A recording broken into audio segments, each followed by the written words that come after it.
No response.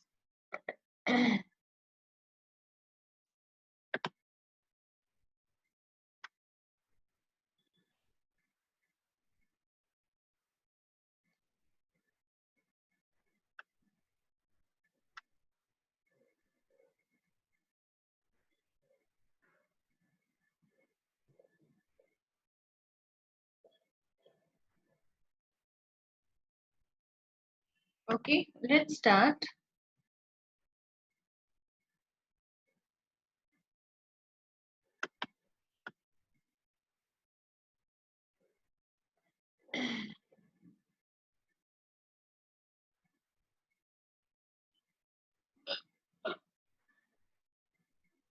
Ninety-second question. Which three of the following options are activities within the value shop model? Let's look at what is value shop model.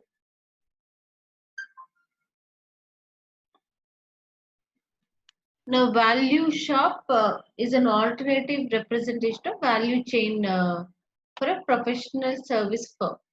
So, we've learned about what is value chain analysis and the model which is given by Porter, where the activities are classified as primary activities and support activities. So, then we've looked at the meaning of each one of them. Now, there is another concept called as value shop model. Value shop model is an alternative representation for services firm. Now, a value shop is considered to be a workshop which mobilizes resources to solve specific problems. This may involve repeating a generic set of activities until a satisfactory solution is reached. Right? Now, this model has support activities as Porter's value chain, but the primary activities are described differently. How are they described? They are described as problem finding and acquisition, problem solving, choosing among solutions, execution, and control evaluation. Now, for a service business, we will not have this logistics operation, inbound, outbound logistics, marketing. Those activities would not be there because it's a service business. Now, Porter's model is applicable for a manufacturing business, but if it is a service business, so the service business primary activities are replaced with another set of activities which are given as problem finding and acquisition, problem solving, choosing among solutions, then execution and control evaluation. So let's get back to the question. Which three of the following options are activities within the value shop model?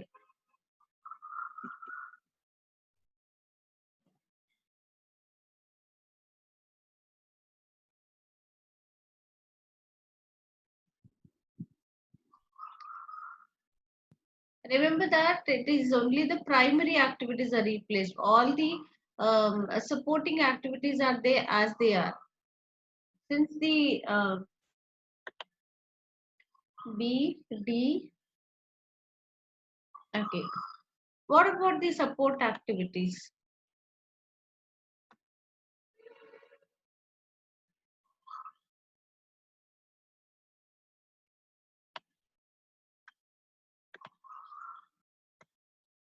Operation is a primary activity under Porter's model, so this will be ruled out. Development of opportunities, in any case, it is not an option. What about A? A is a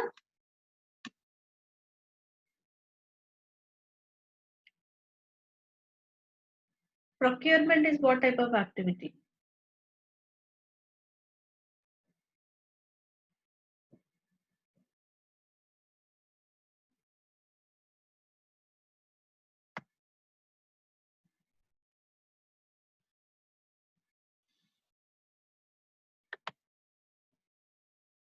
Yeah. So should we take it?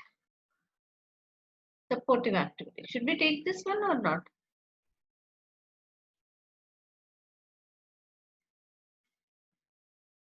Procurement is part of a support activity. Support activity. So this also would be part of the value shop model. So now we have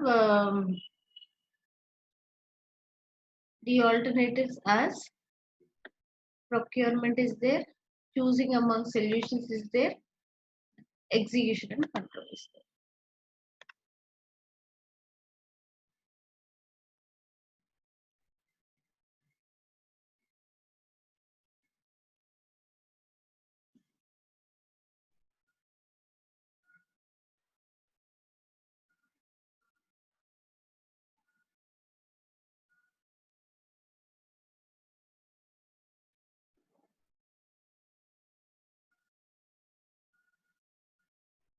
BS Sport Limited is a medium-sized sports retailer. It currently operates three shops in city center locations. The management team have a very careful recruitment policy. Any applicant must have a passion for sport. Which one of the following would best describe the value-adding activity occurring at Be a Sport?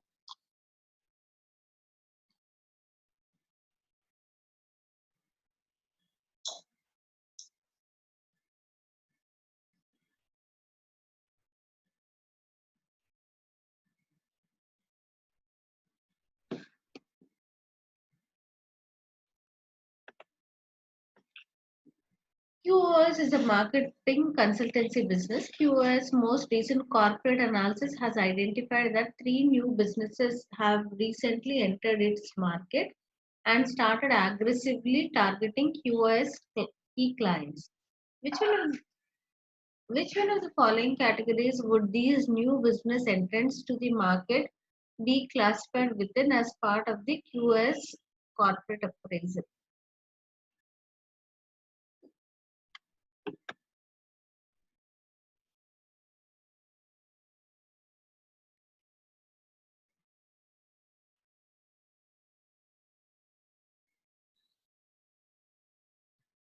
Monica's answer is B for this one.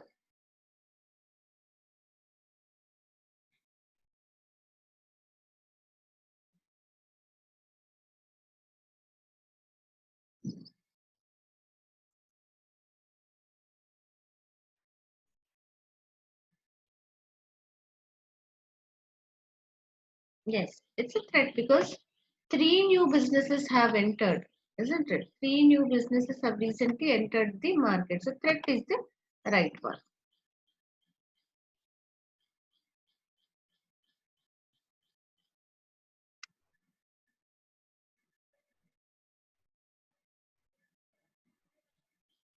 '95. X is a public utility generating and distributing electricity. Until last year, X was publicly owned. X was then privatized and is now owned by a range of institutional investors and a number of private individuals. When X was owned by the state, the mission of X was to provide continuity of electricity supply at affordable prices. The strategic planning process is managed by Y, a senior manager in the finance function. Y recognizes that X now has to start planning for long term shareholder value. She believes that the market for utilities has changed significantly and that there are many opportunities to use new technology, respond to customer needs, and add new products and services to the portfolio of X. Y believes that unless X responds to change in the business environment, it will be unable to satisfy stakeholders' expectations, particularly those of the institutional investors. Y is in the process of carrying out the strategic analysis activities of its planning process. Which of the following should be classified as strengths of X in a SWOT analysis? Which of the following? So, how many we do not know. Select all correct answers. So, carefully evaluate each option and then look into that.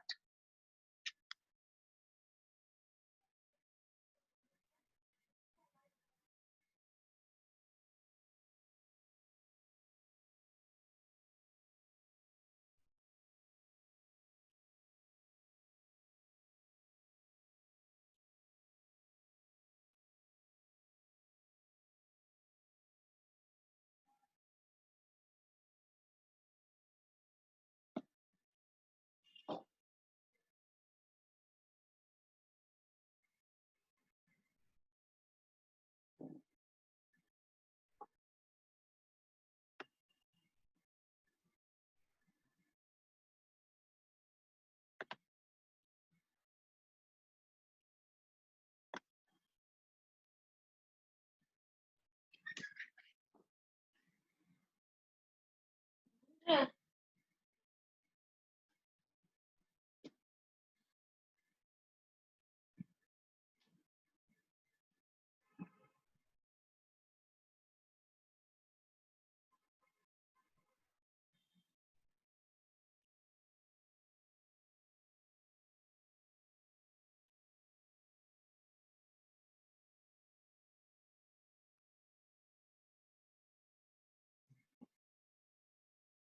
S and W represent internal factors, isn't it? S and W refer to the internal factors. So whatever is the strength part of it should come from the internal sources.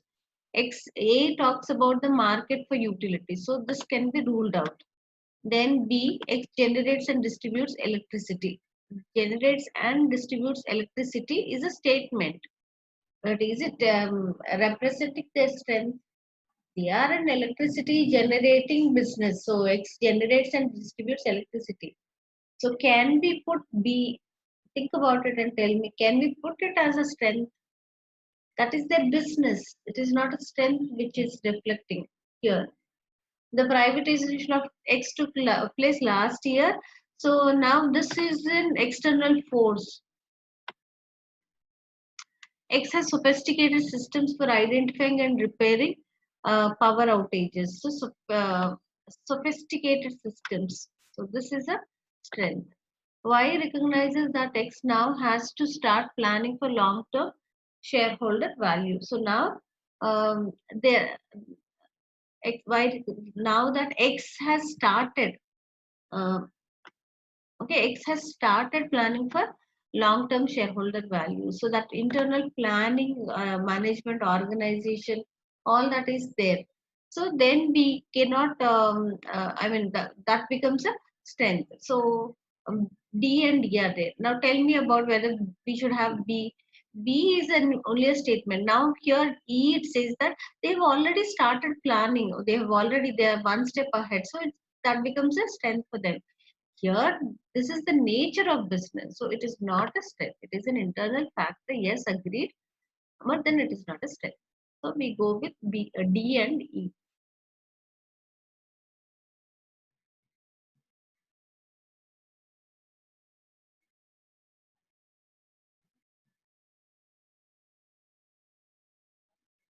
A is a management accountant in G Limited. She has been asked to prepare a presentation to senior management regarding the benefits and drawbacks of corporate appraisal, that is SWOT analysis. In fact, actually, appraisal, we have to do it in the next topic. So let's go to the next topic.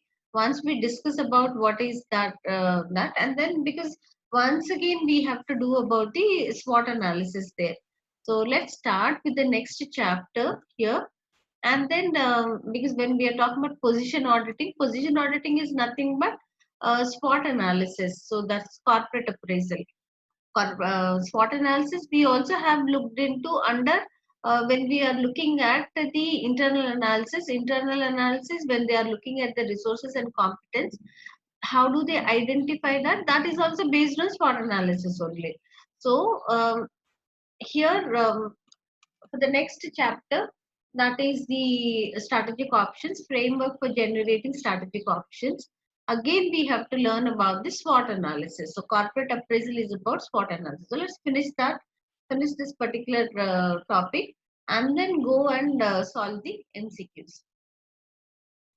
So what do we have here under the next chapter? So framework for generating strategic options. They have to identify their position. So to identify the position auditing is one thing. Then we'll see what is position auditing.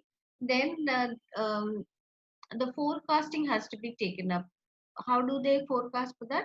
They identify if there is any gap analysis. How do they identify if there is any gap? Gap is what is their current position, what is their position auditing, we understand about their current performance. So at present, at what level are they, what is that they are expecting to achieve in future. So these two things are matched with each other. Obviously, at present they would be at some level. but they would want to be at some other higher level in the future. So there is a gap between these two. So how do they close the gap? So analyzing the gap. So when they analyze the gap and then take measures to close the gap, at that time they also have to look into um, what are the methods of forecasting, what is forecasting, what are the methods of forecasting. Apart from that, we have another topic called as real options. These are the topics which are covered in the next chapter. So let's start with that. What is position auditing? Position auditing. First thing is about corporate appraisal. They have to find their position. What I mean, where do they stand? Understand their ability, understand their strength, understand their situation. Where do they stand? So for auditing their position, for identifying their position, obviously they have to depend on the internal external factors. So then they have to look into where do they stand. So in terms of the internal environment, um, they have to look at the strengths and weaknesses, external environment, opportunities and threats. Okay. um, SWOT analysis is also referred to as corporate appraisal, summarizes the internal, external, stakeholder, and ethical analysis of the business. Then SWOT is designed to identify the current issues relating to the organization, analyze and identify the relevant problems facing the organization, consider the strategic capability of the organization. So now then they have to take up the gap analysis. But what is gap analysis? There is a definition given by CMA official terminology. It says that gap analysis is the comparison. So it's comparing what two things? Comparison between an entity's ultimate objective and the expected performance from the projects, both planned and underway, identifying means by which any identified differences or gap might be filled. So there is a comparison. Comparison between what? Comparison between what are they at present? What are they at present? Now here graphically it is presented here as FO. This is their current position. Current O is always current position. So their performance in the current period, current performance, where do they stand? Now this is their current performance, FO. But they would be expecting some performance from this particular project or organization in the future.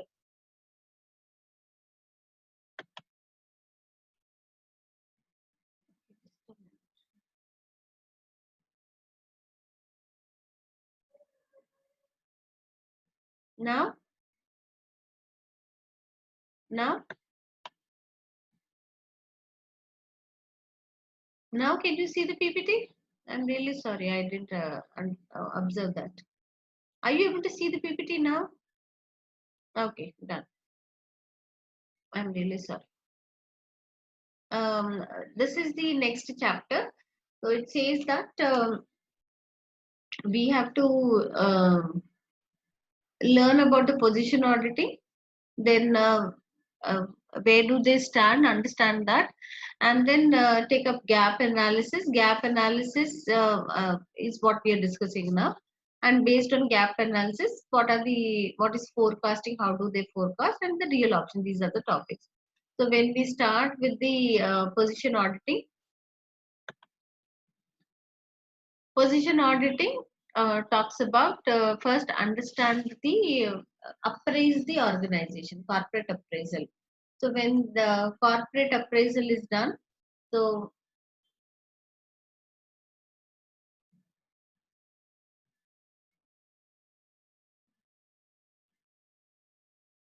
first they have to start with SWOT analysis. SWOT analysis is also referred to as corporate appraisal. Okay, SWOT analysis is also called as corporate appraisal, and then summarizes the internal, external, stakeholder, and ethical analysis of the business.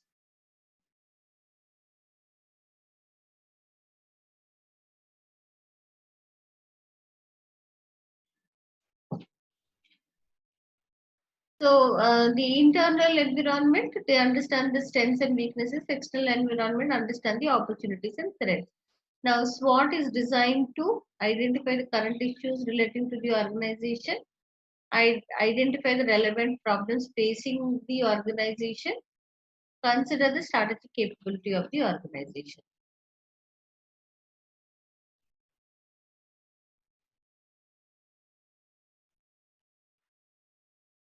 Then gap analysis is a definition given by CIMA. It says that it is a comparison between what is the entity's ultimate objective and what they would be achieving in the future. That is the expected performance from projects, both planned and underway, identifying means by which identified differences or gap might be filled.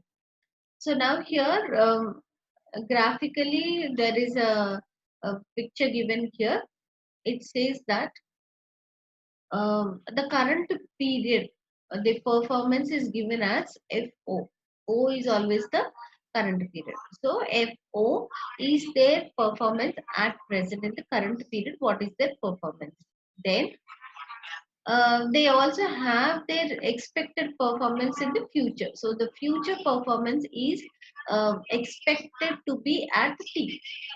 But when we look at what is their the present scenario, the present performance at this point of time, what is it is at FO, but what they are expecting out of the project or from the organization is at T. We see that in between these two there is lot of gap. Okay, but they want to achieve this T. This is what has wants. This is what has to be achieved in the future at T. So when there is a difference or when there is a gap between these two, the actual and the expected performance, what can they do to fill the gap? Now something has to be done. Okay. Internal assessment. If you have, let's say that a student scores average marks, then but the student is expecting a distinction marks. Um, then there is a gap between the performance of the student. So what does the student have to do? The student will have to study extra, put in lot of work, reference work, note writing, in between take some mock tests and all. Then the student will be able to fill that gap and then achieve whatever it is. So also in an organization, at present they are at FO. Okay, in the current period, according to the current performance, their performance is at FO. But when they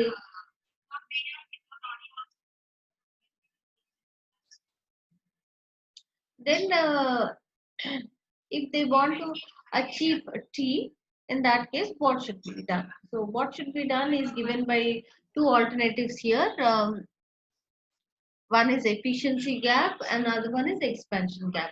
So if they want to achieve this particular target, one thing they mentioned it as be efficient. Efficiency in terms of working out on their costs, cutting down on their cost savings. Okay, so this is one strategy which can be adopted. So if they want to achieve their target, achieving their target is maximizing their profitability at the end of it. For any private organization, maximization of profitability is their criteria. So how can we achieve that maximization of profitability? This can be done by two ways. That is, they increase their sales revenue or they cut down on their cost. These are the two alternatives which are available: cutting down on their cost and increasing revenue. Then profit can be maximized, isn't it? So now if that is the scenario, first thing is work out on their cost. Work out on their cost, become efficient and save the cost savings. That is one alternative. Another one, the second one is increasing the sales. Increasing sales is not a simple task. Then they have to think about how do they expand, explore into newer markets, and then go into diversification so that they can increase their sales revenue. So these are the two things which are mentioned here. So when there is a gap between the current performance and the expected performance, to fill the gap between these two alternatives or strategies like working down on their costs and increasing their sales revenue, with which they can achieve this target of closing the gap.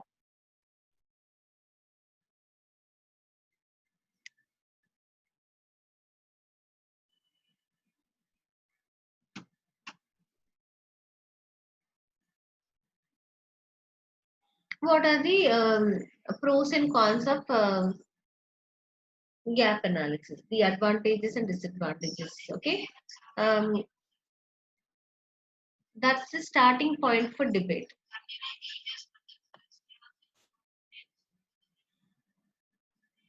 It is the approach acts as a simple starting point to initiate further debate and consideration. So they will look into that. What is the I mean, a round of discussions take place as to how to close the gap. So that is one advantage. Then it is easy to understand. It is easy to understand and as such act as an effective communication device.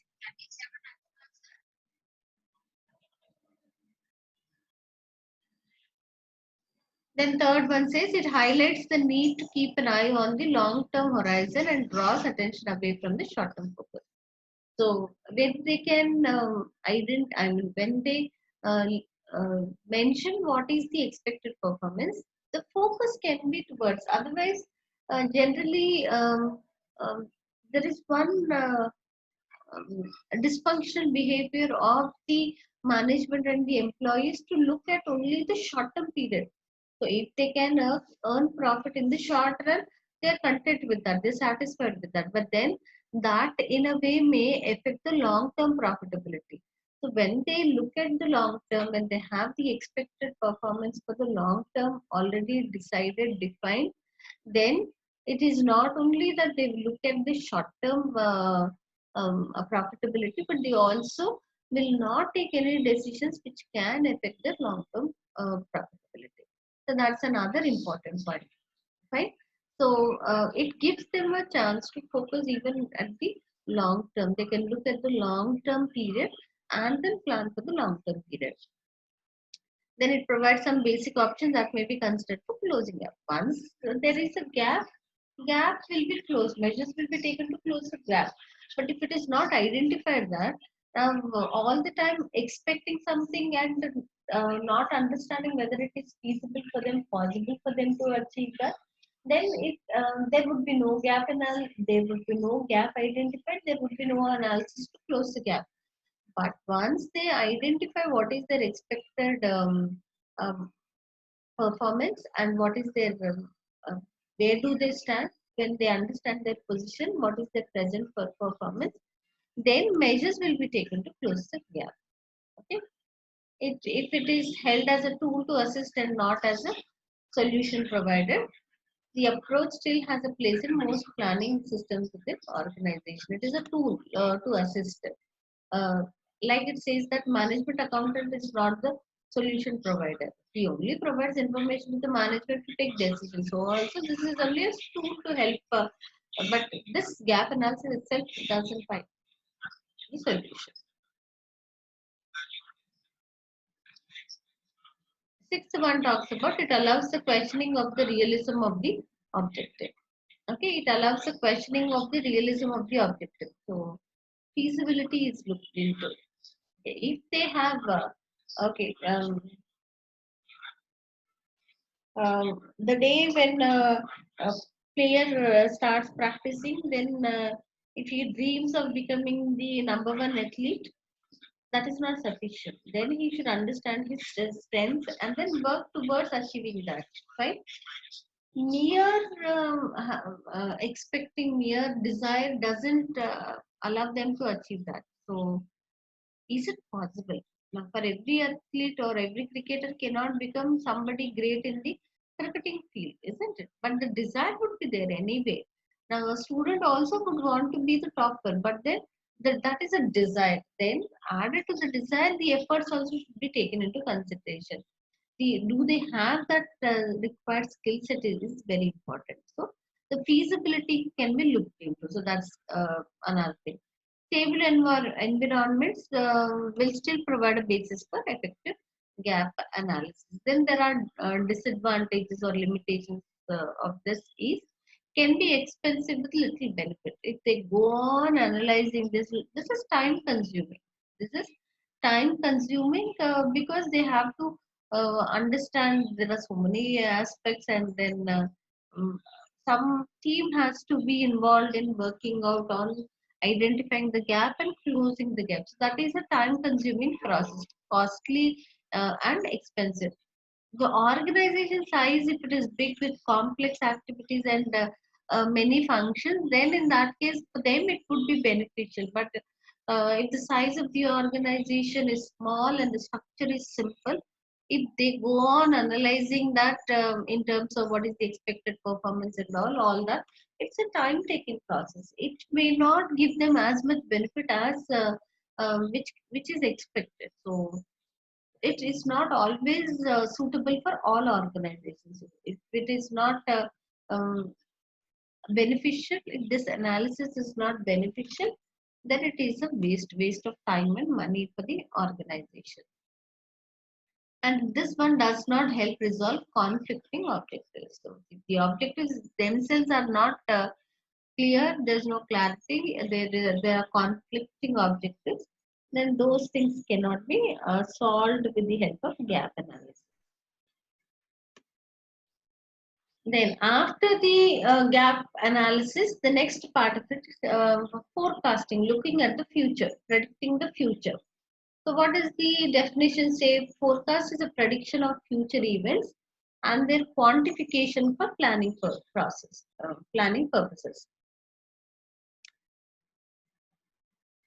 When they are expecting the performance for the future, how do they expect? That is possible by way of with the help of forecasting. Forecasting is a technique which is used to predict the future.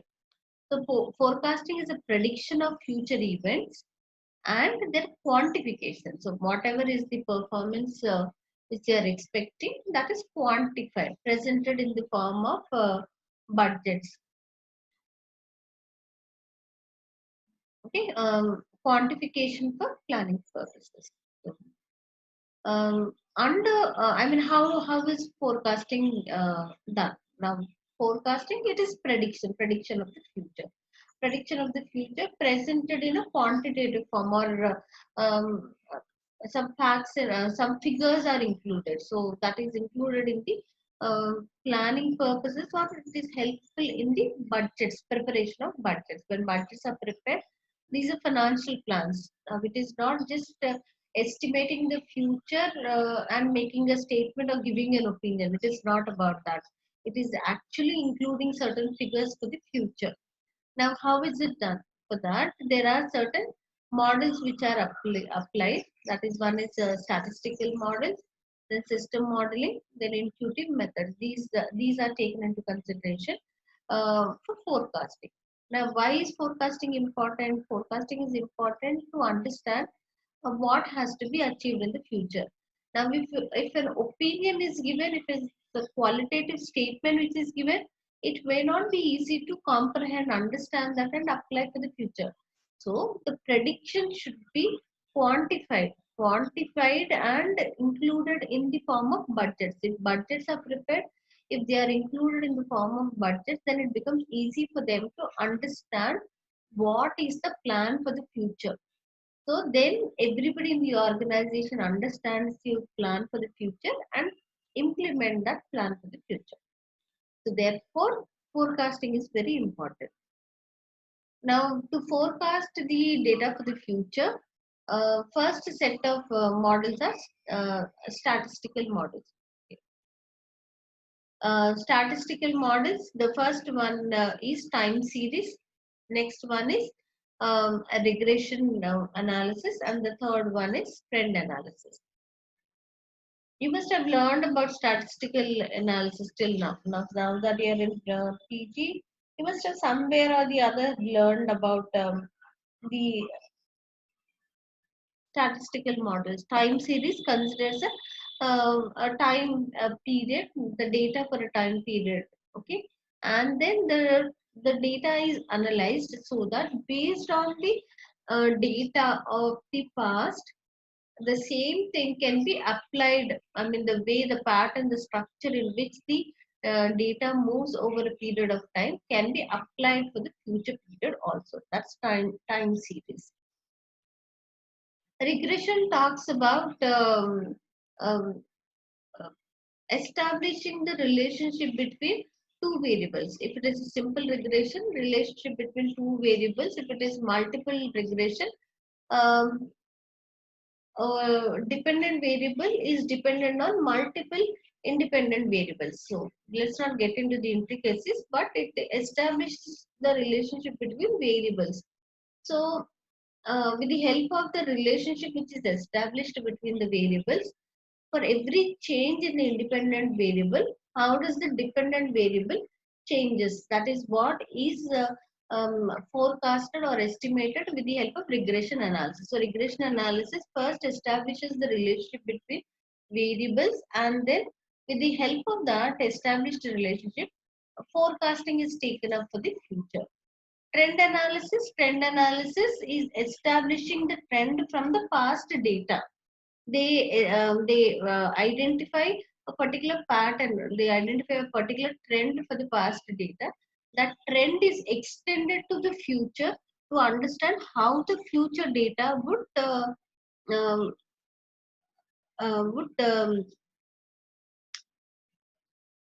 vary or perform in the future. So the forecasting with the help of trend analysis is already the trend is established from the past data, and that is extended to the future. So the same trend is expected for the future to follow, to continue. Therefore, with the help of that trend, they estimate or forecast the data for the future.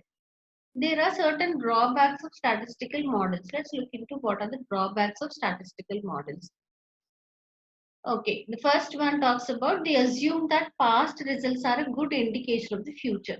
So now the statistical models depend on the past data. So whatever we have looked at, whatever are the models, all of them are first establishing a relationship or considering analysis of the past data. So that is the base here.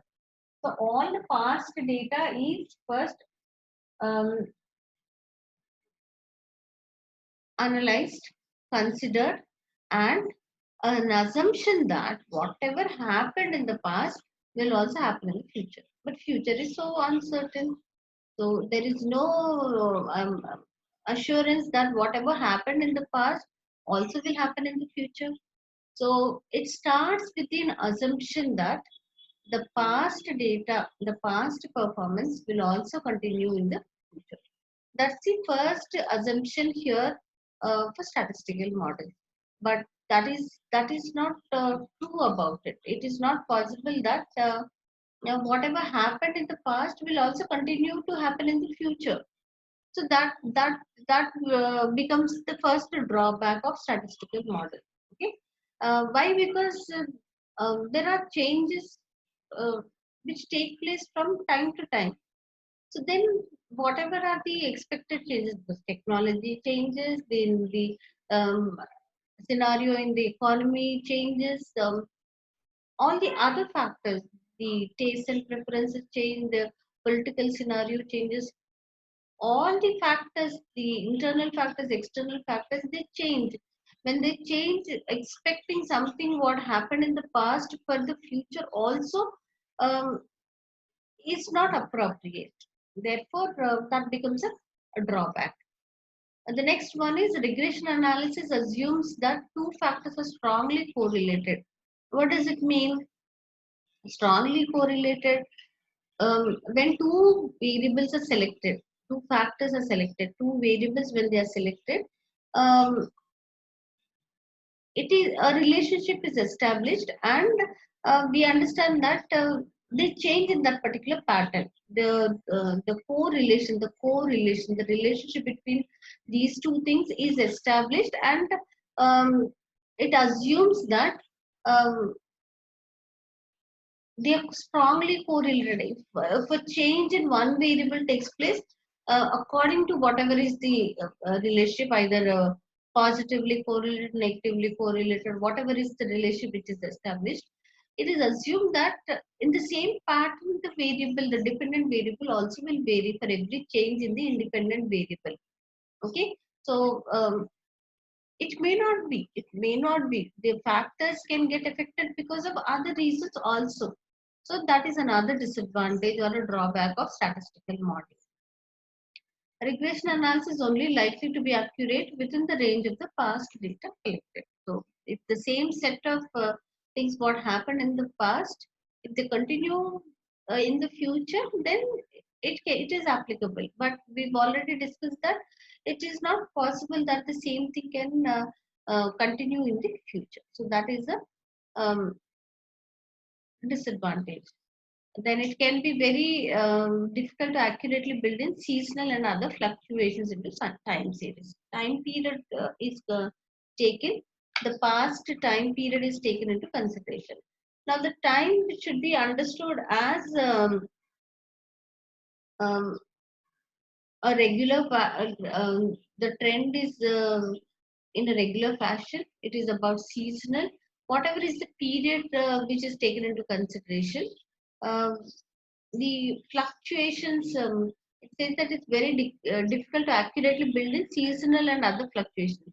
So the time series when it is considered, now based on the models, whether they consider it is periodical, quarterly, seasonal, based on the cycles of the economy, accordingly the forecasting is done.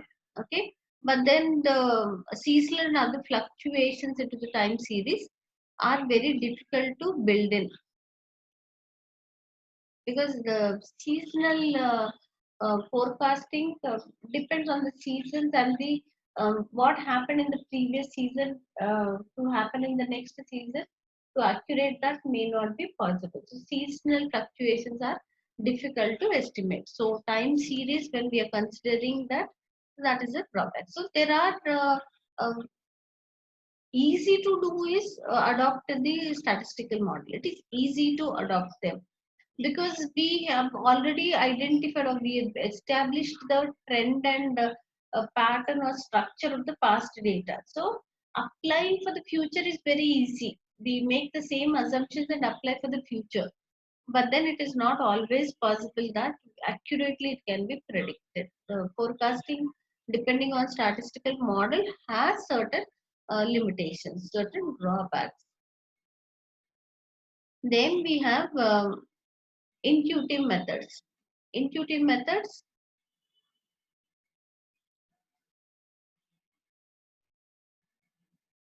let's do one thing. We'll go back to the MCQs and then come back, and then too many methods we are learning. Now it is a 3 hours class today, so let's go back to the. Then we'll learn this think tank, the Delphi model, the brainstorming, and the derived demand after that. Right? When shall we take a break? 11 to 11:10. When do we? When shall we take a break?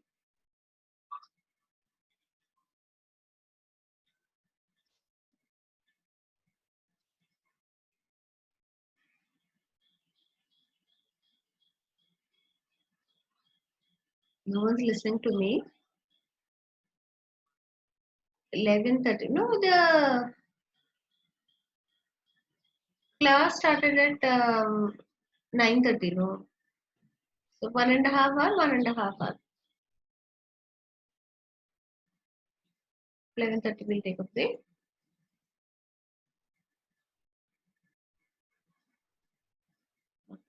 Others respond, please.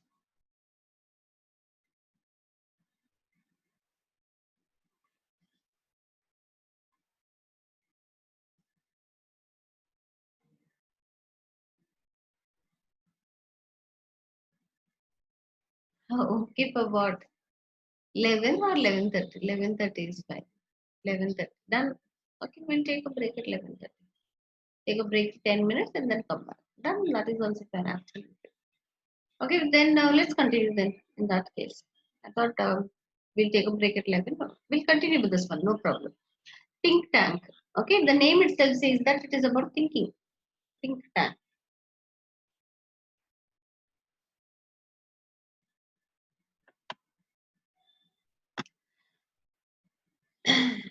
think tank comprises a group of experts who are encouraged in a relatively unstructured atmosphere. Right? Intuitive. What is intuition? Do you know the meaning of intuition? Intuitive methods.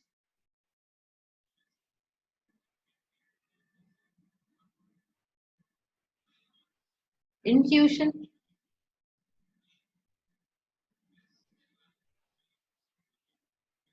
What is the meaning of intuition?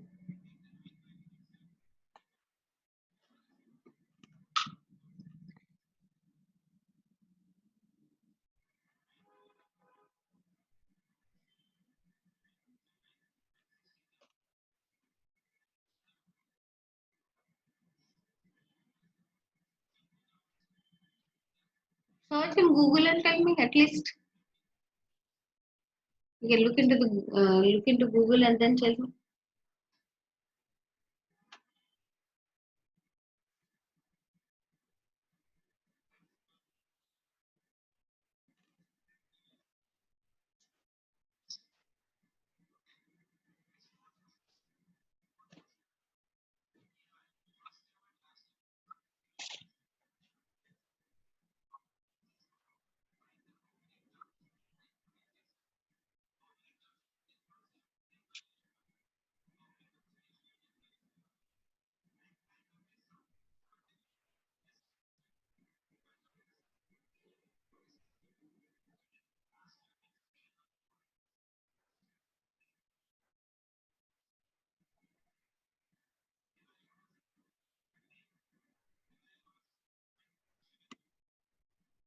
Are you there?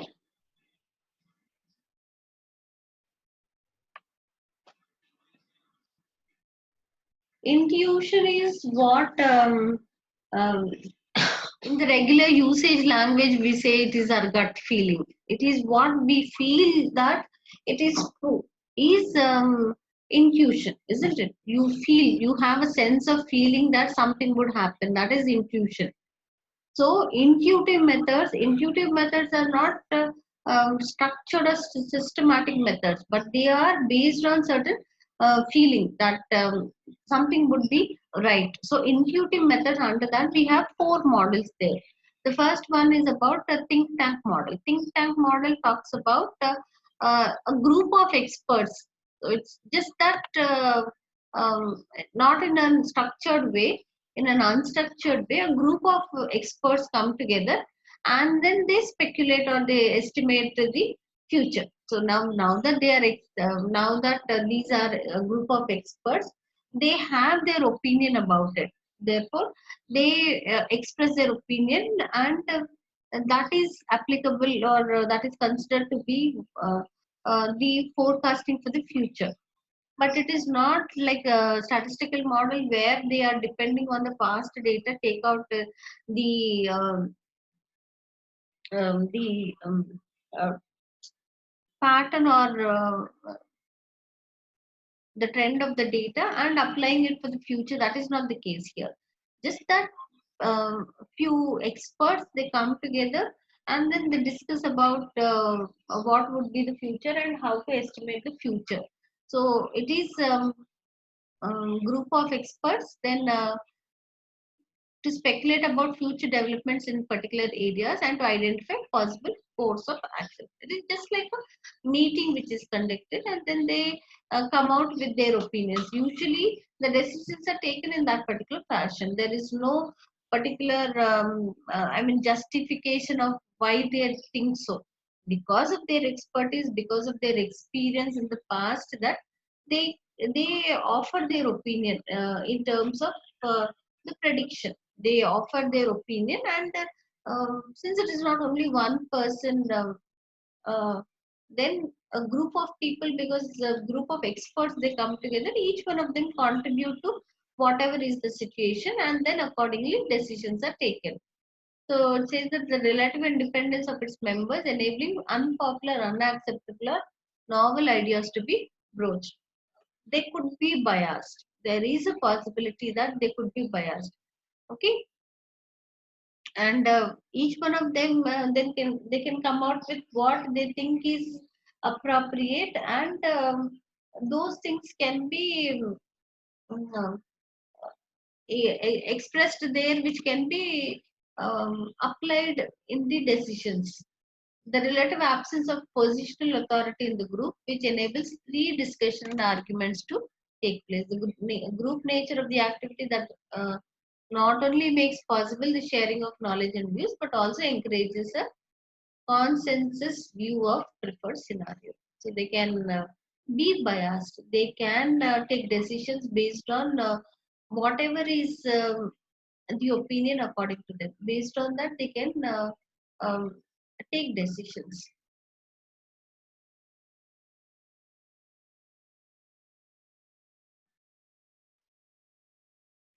The next one is Delphi technique. Delphi seeks to avoid the group pressures to conformity that are inherent in the think tank method.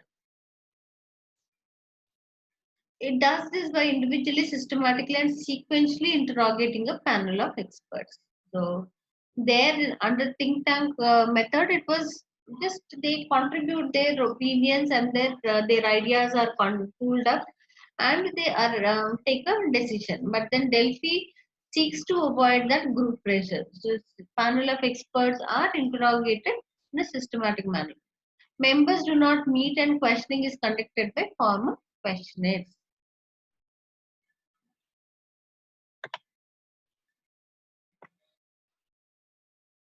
We see that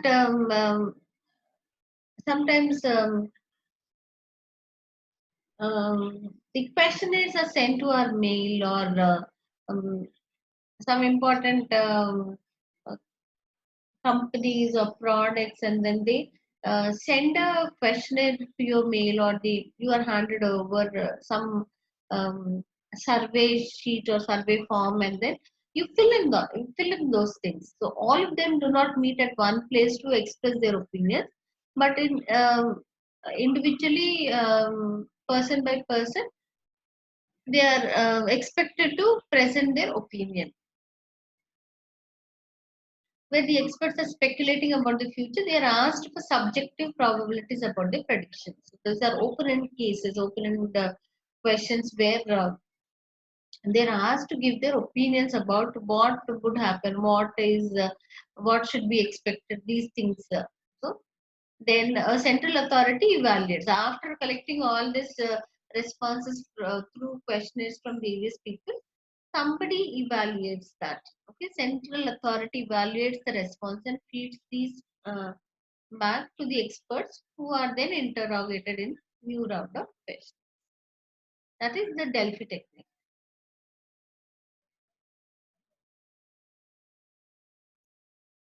We have another two methods. One is brainstorming, and then the other one is derived demand. Brainstorming is a method of generating ideas. There are different approaches, but a popular one is for a number of people.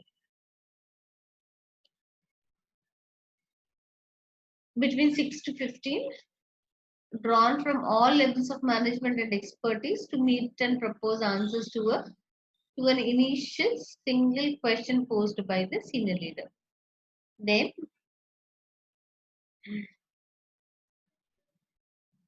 each person proposes something, no matter how absurd.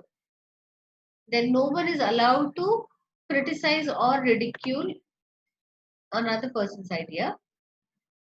One idea provokes another, and so on. All ideas are listed. Then rationality is not particularly important, but what is essential is that a wide range of ideas emerge. And in the ensuing discussion, that these ideas are picked up, developed, and combined and reshaped. Only after the session are ideas evaluated and screened against rational criteria for practicality.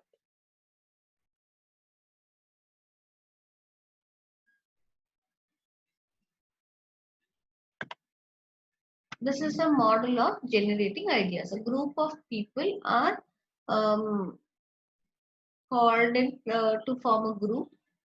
They are asked to give their opinions. They are listed out, and then one after the other these ideas are evaluated before something is finalized. That is brainstorming.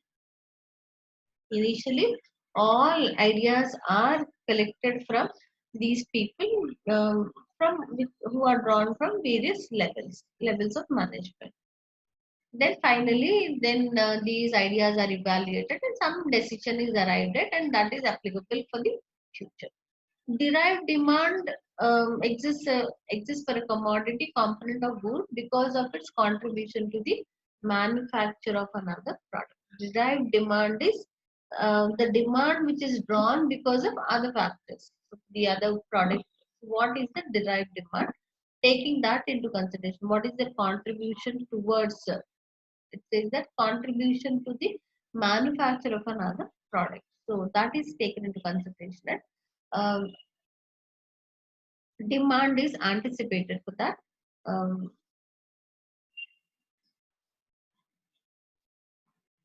product.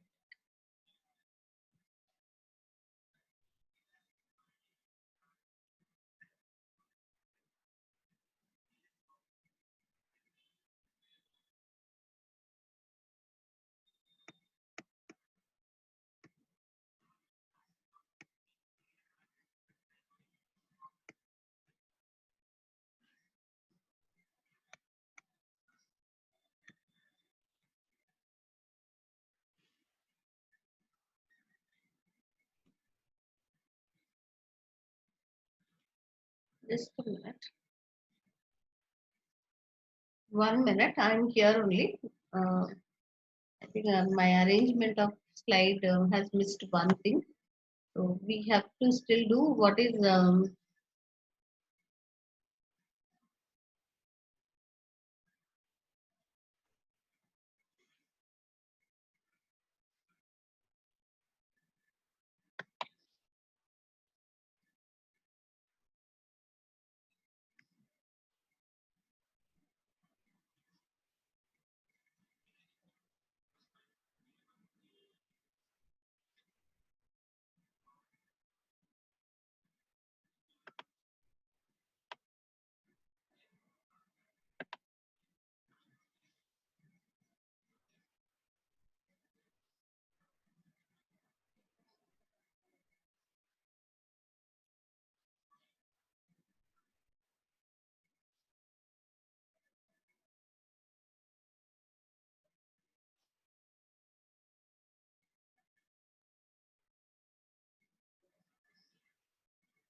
we've done statistical models.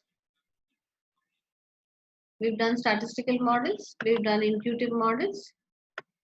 And then now system modeling. System modeling is basically with the help of computers, with the help of systems, what prediction can be taken up as system modeling. For that, there are various softwares which are used.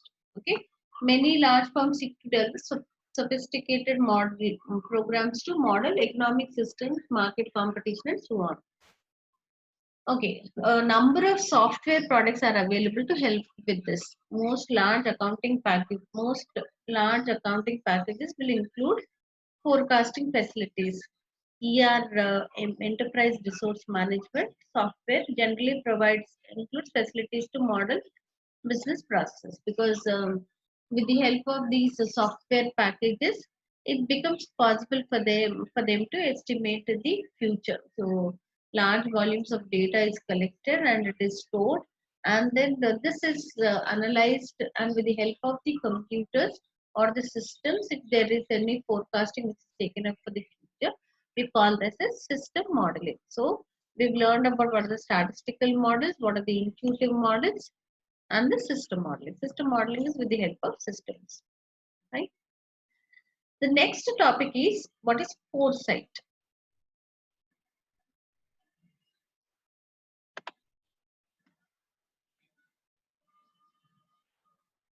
Predicting the future and understanding all the potential changes that might occur.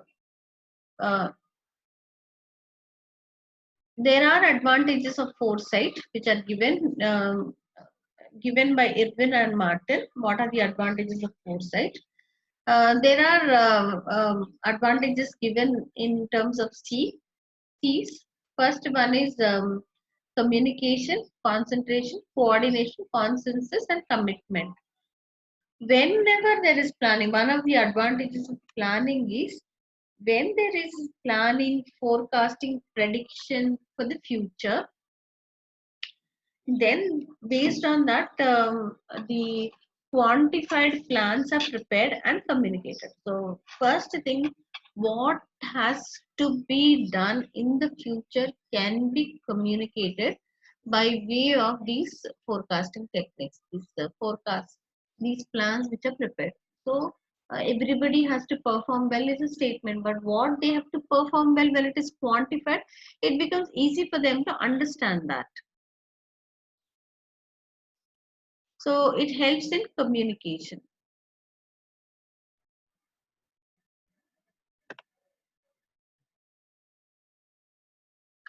Then they can concentrate on what are the important things and focus on that. Concentration, it helps them in concentration.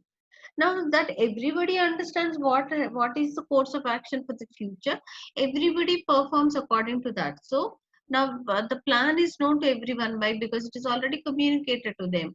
So when everybody understands what is the course of action for the future, then they work in coordination. So nobody's work takes importance there, and they do not perform as they want, but they perform in line with the organization strategy, organization objective, which is now predicted with the help of forecasting techniques. So once the plan is prepared, communicated, they work towards the achievement of that, and there is coordination possible because everybody is looking at the same objective, same vision.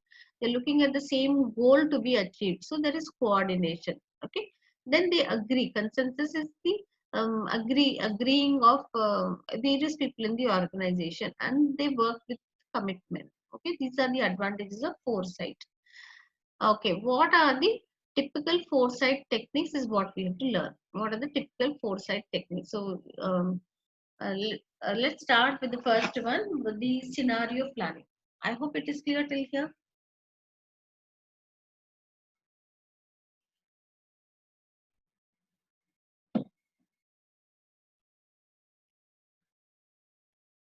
Is it clear till here?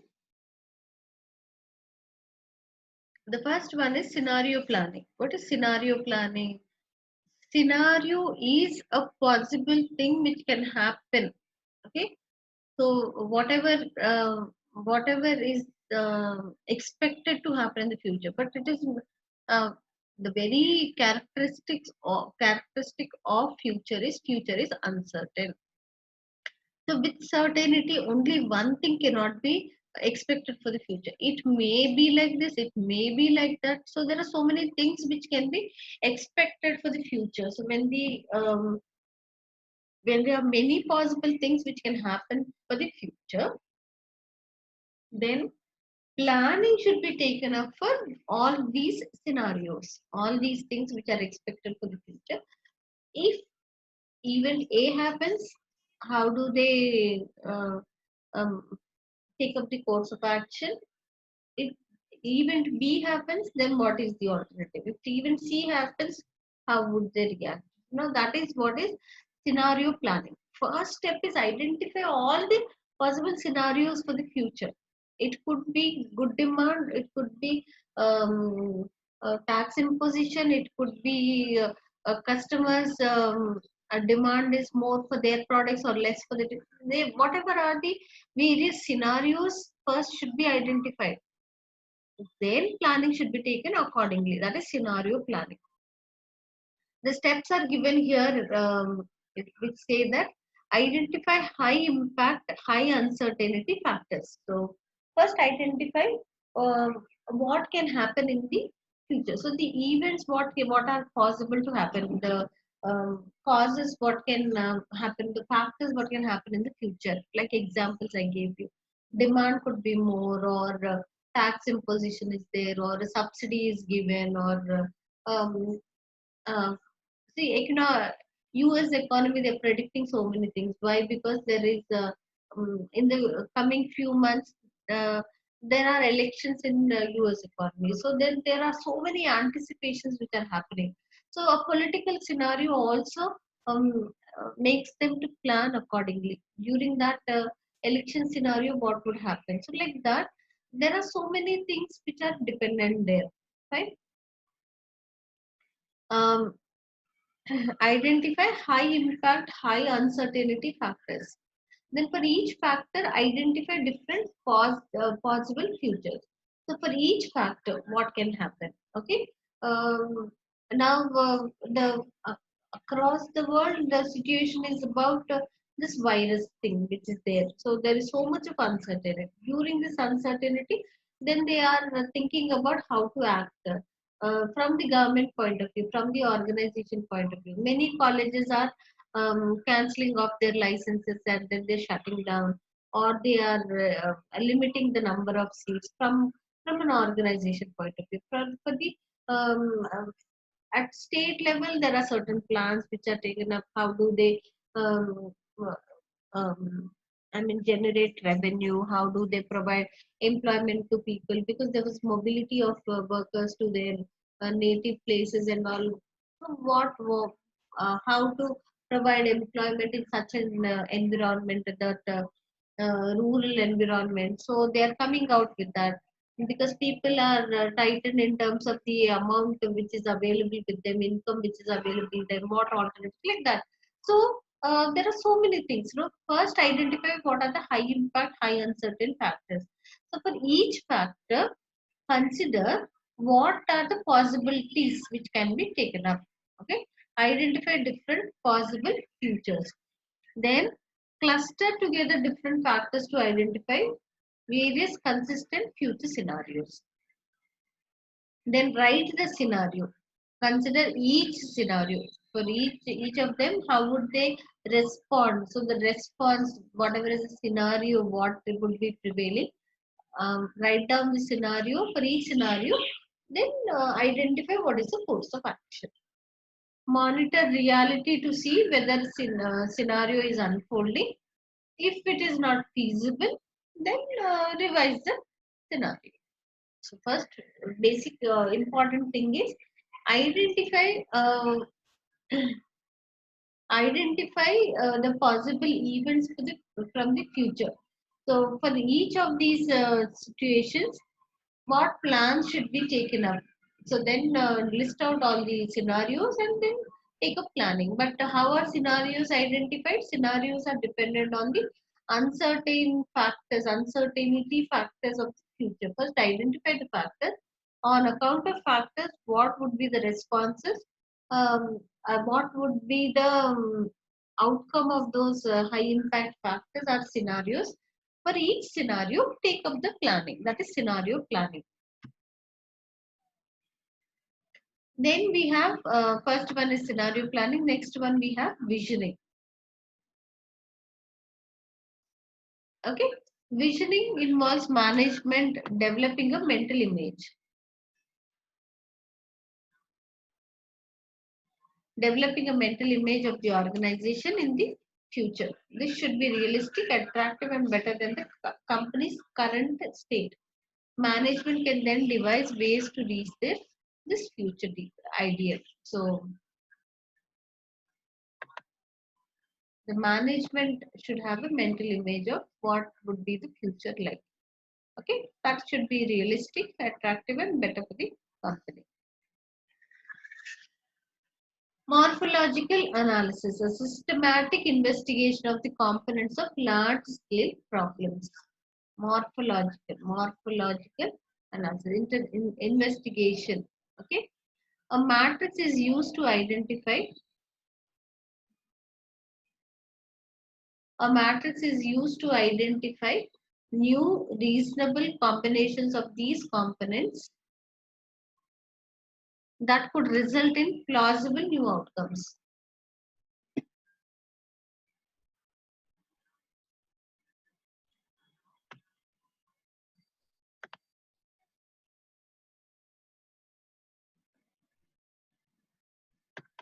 Okay, a systematic investigation of what are the possibilities which can happen in the future. Then relevance trees. Trees are start with a clear goal, which is traced back through the trends and events. So they're connecting back to the past data on which it depends, so that organization can determine what needs to change or develop for the desired outcome to be achieved. So, so they are rooting back, which is traced back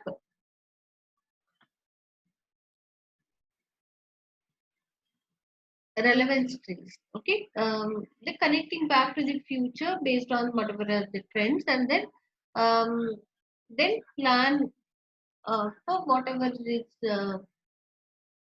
accordingly. They take up the plan, change or be developed for the desired outcome to be achieved. So they plan about in such scenario how to achieve their desired outcome. Then issues arise through the convergence of trends and events. Potentially significant issues should be analyzed in terms of probability and impact.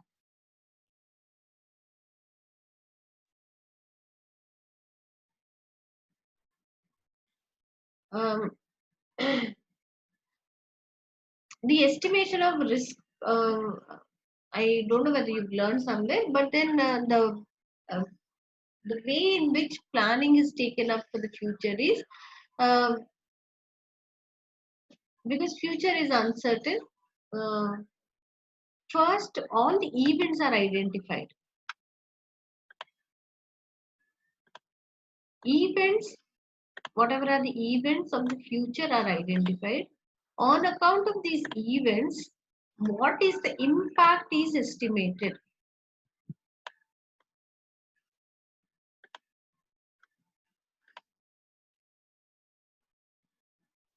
But this is only an estimation. It is only an estimation of various possible things which happen in the future. So once the impact is estimated, the impact is assessed.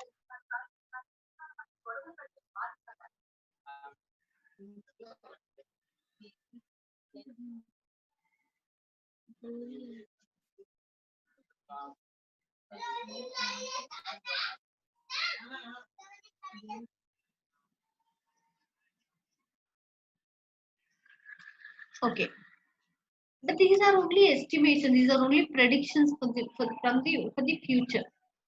But all predictions do not come true, and all the predictions do not have an equal chance of happening in the future. So for that reason, every impact, every impact in terms of monetary value which is estimated on account of events which happen in the future. So first, estimate the events what will happen in the future. So what happens? Um, Now here, now this is rainy season, so we also see that there would be heavy rain which will be there in the next few days. So that is if it is an event which is estimated for the future. There are some basis for that. So then what happens? Then um, off late now, so that is virtual classes which are going on. So what will happen to the electricity, what will happen to the internet connectivity, these things should be estimated. Okay, then on account of this, okay, what will be the impact, like that for a small simple classroom which is going online. We first identify the event. So one of the events is if heavy rainfall is there. The heavy rainfall, what will happen then? On account of heavy rainfall, what is the impact? Electricity would not be there, or something, internet connectivity gets affected. But what's the chance of such a thing happening? Just because rain is there, electricity will not be switched off, or things are not possible in that particular, or internet still can perform well. Okay, so like that. If it is a rainy day for a business vendor, maybe he will not be able to make sales properly. But what is the chance that he will not be able to sell properly? Also should be known. Just because identifying the events and the impact, if it is defined, it doesn't mean that that will always have a 100% impact. The chance of that happening also has to be understood. So for that reason, we have to also estimate the chance of happening of that. Okay, just because it rains, a vendor is unable to make any sales is also not appropriate. In spite of that also, he can still have customers coming and then purchasing his product. So when the future is estimated, when they are identifying the impact, that itself is not sufficient, but then they also have to estimate the probability. Then they take into consideration the impact and probability. Impact has to be expressed in monetary terms, that is quantified. After we understand the impact and estimate the probability of such a thing happening, multiply the impact and probability to know what is the actual the total amount of um, uh, loss or risk happening for the future. So that is issues analysis. Issues analysis is uh, first estimate what events could happen. On account of each event, what is the impact should be estimated, which should be quantified, and the chance of such a thing happening also should be estimated, which is called as the probability. And considering these things, risk is calculated. That is issues analysis. The next one is opportunity mapping. Opportunity mapping talks about identifying gaps in the current environment in order to reveal new business opportunities. So, um, suppose the demand is low. The demand is low is a threat they have for the business. Customers are not buying. So that can also give them a chance to look at why there is a low demand for that. Maybe if they add some feature to their product, maybe the sales can pick up. So that is creating an opportunity for them to think and act in a different manner. So threats sometimes can provide certain opportunities. So identify the gaps in the current environment in order to reveal new business opportunities. So opportunity threats are converted into opportunities, and then accordingly they take up the planning for the future. Okay. So each threat, whatever they face, should be looked into, analyzed properly to identify whether it can be converted into a opportunity. Then cross impact analysis. Cross impact analysis talks about involves recording events on a matrix, and each matrix intersection analyzing how the event in the row could affect the likelihood of occurrence of the event in the column. So if you have any question there, then we will look into that. So horizontally, vertically, variables are mentioned, and how uh, each variable will impact uh, uh, the change in one variable, what impact can it leave on that? So it is presented in a matrix format, vertically, horizontally, variables are placed, and the change in one variable, how does it impact? Okay, involves recording events on a matrix, and each matrix intersection analyzing how the event in the row could affect the likelihood of the occurrence of the event in the column. So horizontally, vertically, row wise, column wise, with the change in one variable, what will it have in what impact will it have in, on the other variable. Then role playing is a group of people are given a description of hypothetical future situation and are told to behave. Role plays take place even in colleges also. A situation is given to the students and then they are asked to enact, and then based on that they predict the future, are told to behave as they believe they would if that situation were. So role, with the help of role playing also, um, it is possible for them to predict the future. So we looked at what are the advantages of foresight and what are the various typical foresight techniques which are used. Conceptual. So learn each of them properly. Then we have game theory. Next one, game theory. Game theory is concerned with the interrelationships between the competitive moves. So if the competitor acts in a particular way, what should be the response is about game theory. Game theory is focusing on the interrelationships between the competitive moves of a set of competitors. According to competitors' strategy, the strategy of the organization also changes. Okay, and as such can be useful tool to analyze and understand different scenarios. The two key principles are strategists can take rational, informed view of what competitors are likely to do and formulate a suitable response. Allows a competitor to dominate us, then priority is to eliminate that strategy.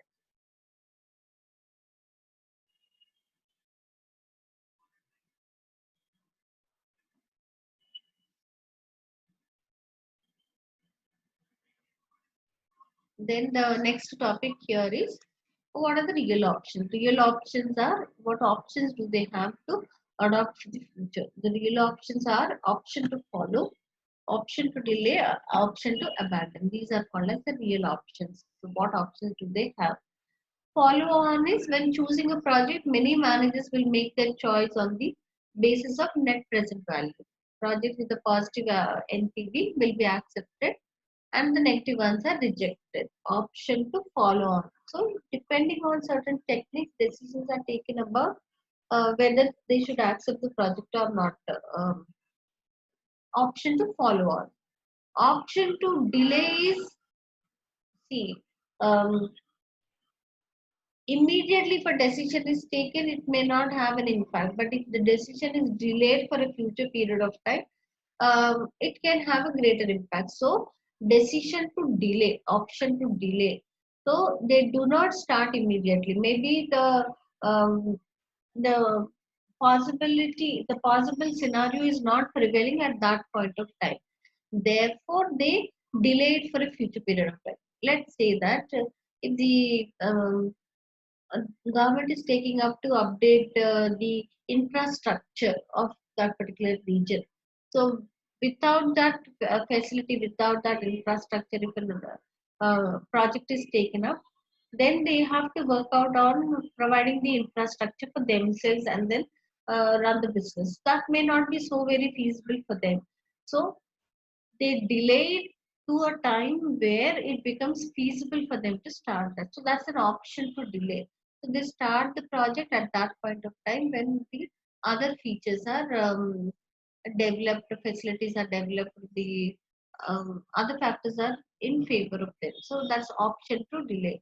Sometimes option to abandon. Abandon because it is not um, provide is not proving it to be profitable. If a project requires a large capital investment and has an uncertain outcome, if it is not feasible, if it is not profitable for them to uh, start that business, or it doesn't give them better outcomes, then that is an option to abandon. These are the topics what we have under this one. So let's discuss the questions based on that. If we finish those questions, then we can go back to the next topic. Okay. Um, let's go to the MCQs.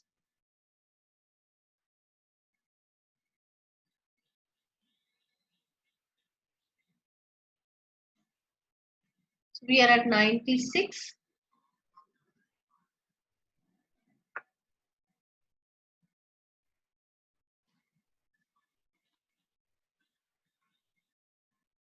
A is a management accountant in G Limited. She has been asked to prepare a presentation to senior management regarding the benefits and drawbacks of corporate appraisal SWOT analysis. She has asked you to look over her notes, which included the following section of bullet points.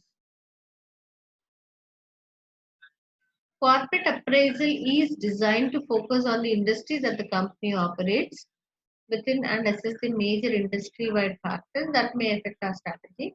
Corporate appraisal typically summarizes the key issues identified by other analysis models, such as PEST and Porter's five forces. The corporate appraisal is a useful way of analyzing the organization's strategic capabilities as well as the key issues it faces. Which one of the following statement best describes A's level of understanding of corporate appraisal SWOT analysis? Which one is the correct one?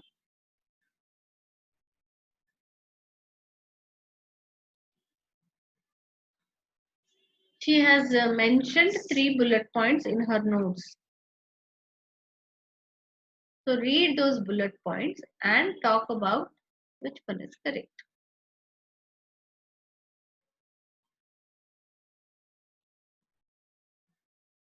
Are all the three correct? Excellent is all three bullet points in her notes are correct. Good is only one bullet point in her notes is incorrect. Poor, two of the bullet points are incorrect. Very poor, all of them are incorrect. So first you have to identify whether these three bullet points are correct or not.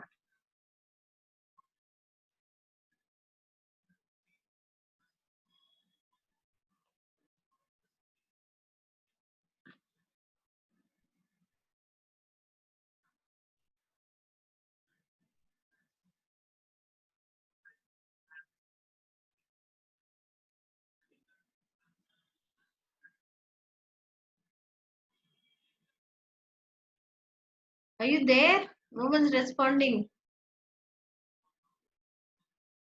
We are doing 96th question. Are you able to see this on the screen? Yes. Uh, See 96th question.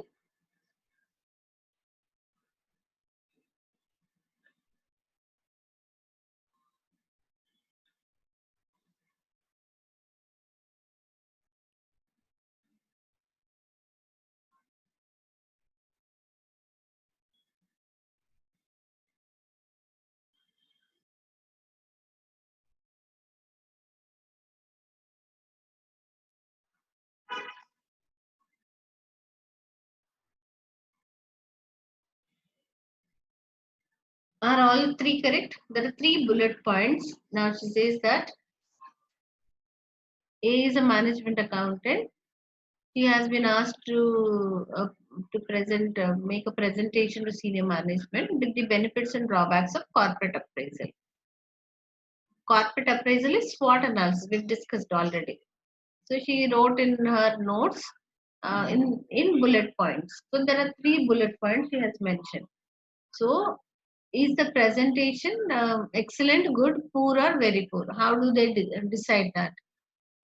If all the three bullet points are correct, it is excellent.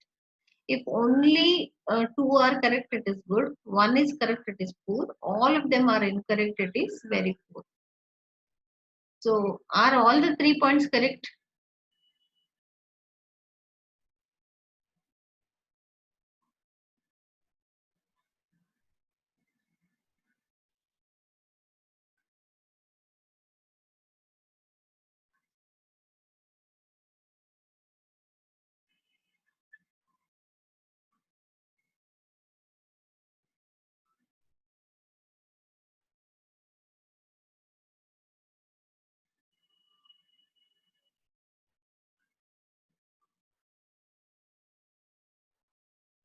No one's responding.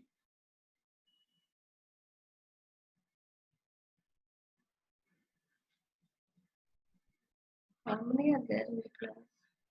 Today, the number is less. Only 15 are there.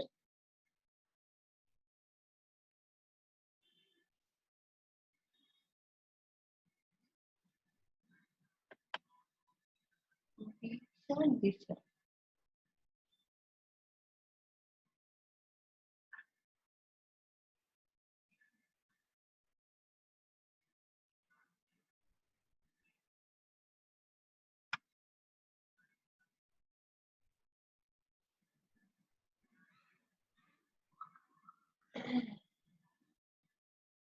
Corporate appraisal is designed to focus on the industry that the company operates within and assess the major industry-wide factors that may affect the strategy. This is correct because they consider the internal factors as well as the external factors. Corporate appraisal typically summarizes the key issues identified by by other analysis models such as PEST and POTUS 5 forces. Corporate appraisal is dependent on SWOT analysis, isn't it? It's not A, Nisha. Okay. Why? Because B is wrong. The second bullet is wrong. The corporate appraisal is a very useful way of analyzing organized strategic capabilities as well as the key issues it faces. So we can say B is the correct answer.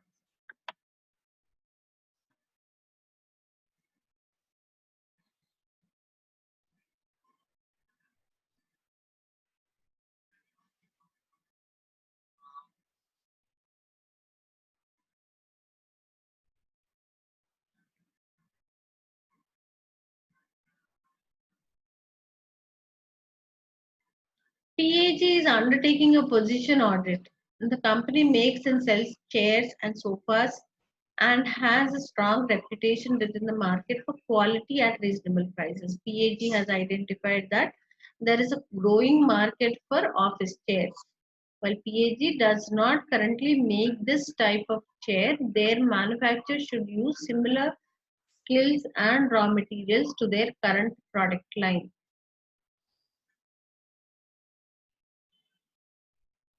PAG's management has suggested a possible strategy of expansion into the office chair market. Which one of the following types of position audit strategy would this relate to?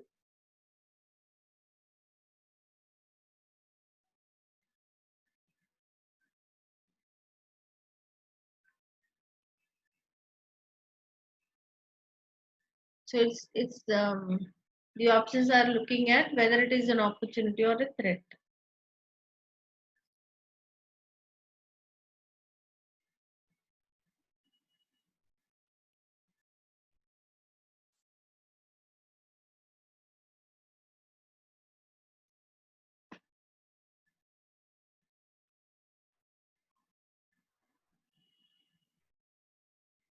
Okay, it's an opportunity.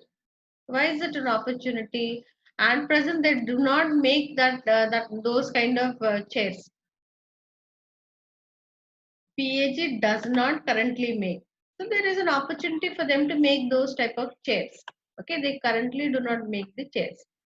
Their manufacturer should use similar skills and raw materials to their current product line. So that is the strength now they have. So because they are already using similar skills and raw materials, they can also explore into this. It's an opportunity focusing on strength.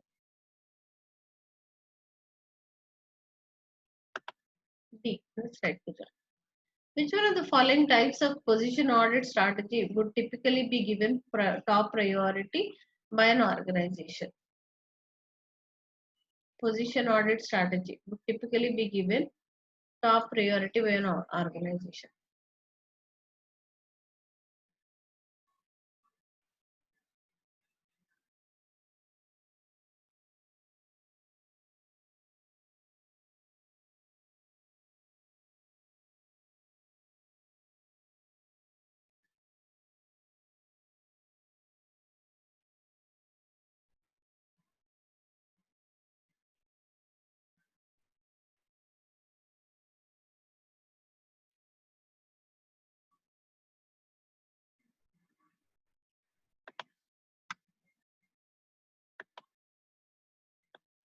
Top priority. Which one will they focus on?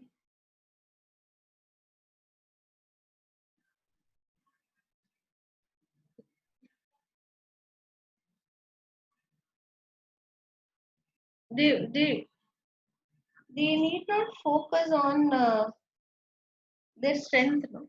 They have to focus on their weakness. Yes, yes, yes. So they should focus on their weaknesses so that they can work out on that. So threat focusing on weakness. Yes.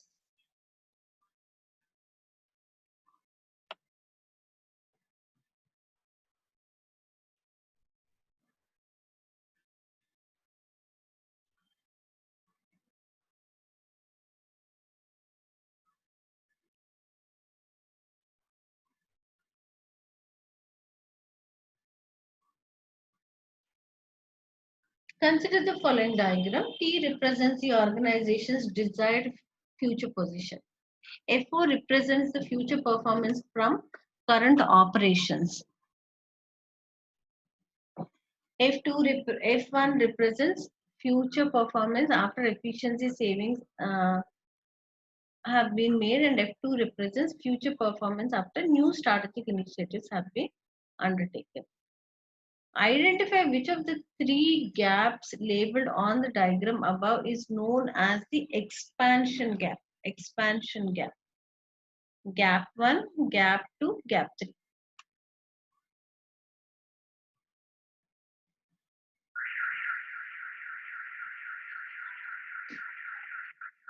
What is F1? F1 is about the savings. Efficiency savings have been made, and F2 represents future performance. So between F4 and F1, it's mentioned as 3. Between F1 and F2, it is mentioned as 2. After that, F2 to T, it is mentioned as gap 1. Which one is the appropriate one?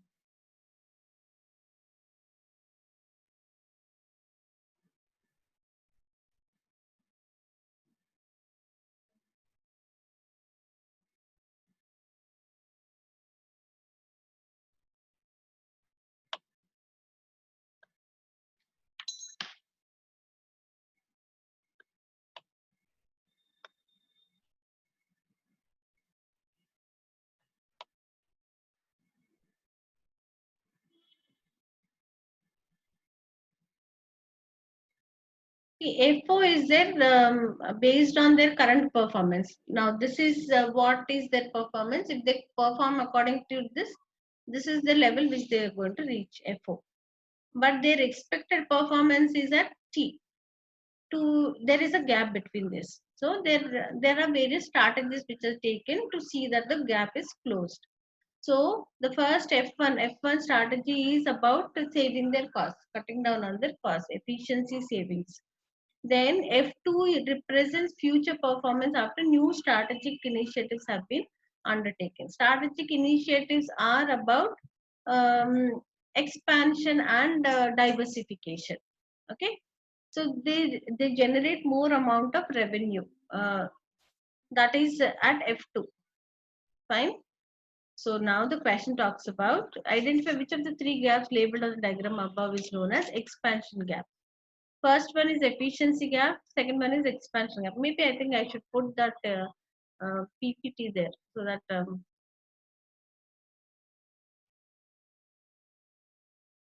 there are two gaps. First one is efficiency gap is about um, cost saving. Okay, cutting down on their cost. From this to this one is expansion gap because they want to expand and go as a diversification. Now, according to that, what is the right option?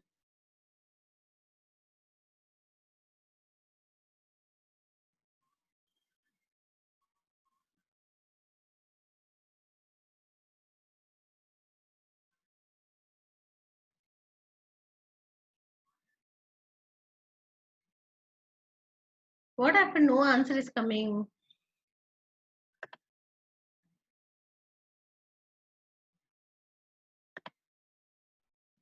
Gap 2 is the right answer.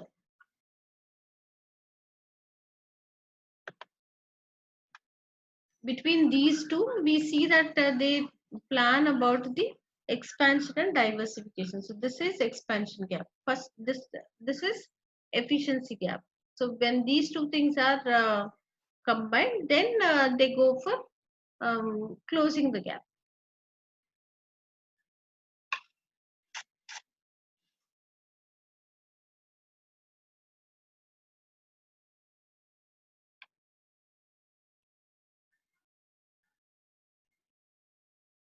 WA is currently undertaking gap analysis. It wishes to start an effectiveness drive in order to close an expansion gap that has been identified. Which two of the following strategies would be part of a typical effectiveness drive? There are two options which we have to select.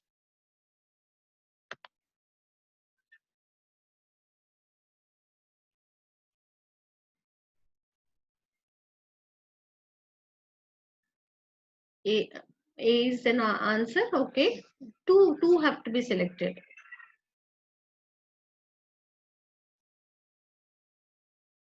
Two options have to be selected. Some of the students don't never respond at all. I think they just switch on and then they disappear.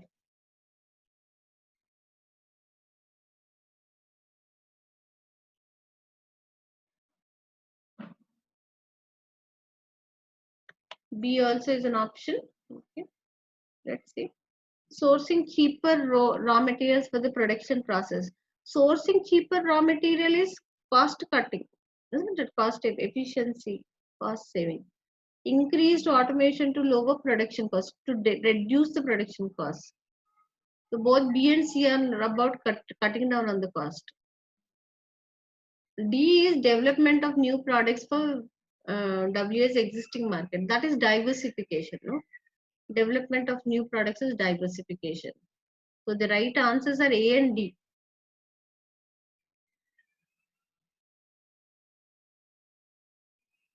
So the right answers are A. A anyway is to boost the sales. So that is expansion. Then they are also going in for diversification. B and C are both of them are cost cutting. Clear?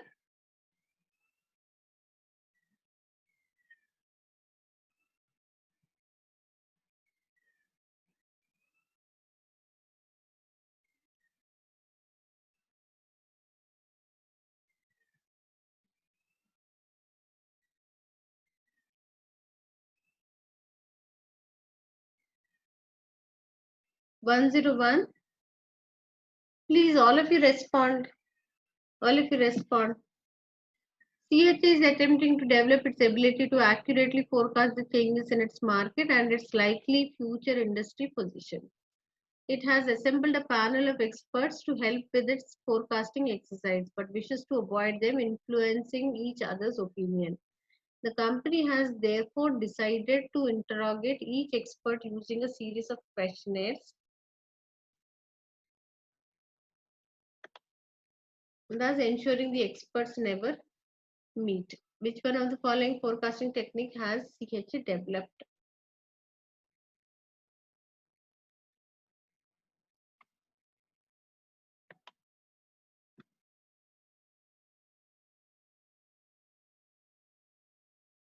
Questionnaire model is which one?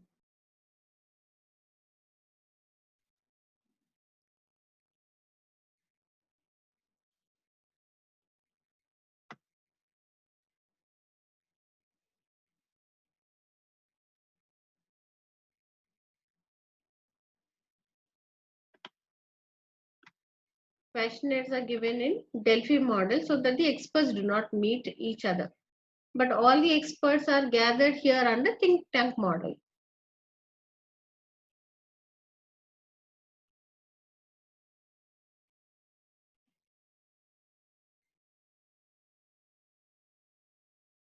So Delphi model, fine, 102. According to Irwin and Martin's 5 C's model, which three of the following are advantages of an organization developing foresight?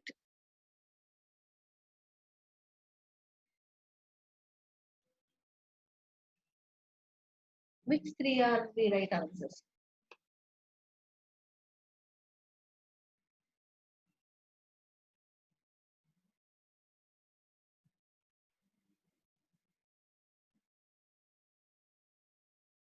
A, B, C. Yes. ABC is the right answer.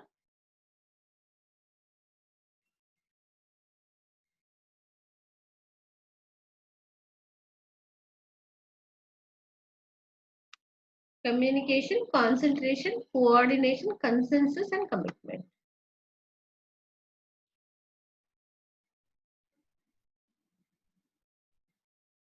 ABC is right.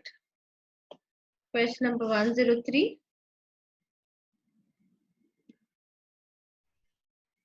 WEJ is a mining company which specializes in the extraction and processing of palladium and gold, two metals that are widely used in electronic devices. WEJ wishes to forecast the future market demand for these metals and believes that the only way to do this is to attempt to estimate the future global demand for electronic devices. Which one of the following forecasting methods would WEJ find most appropriate to accomplish this?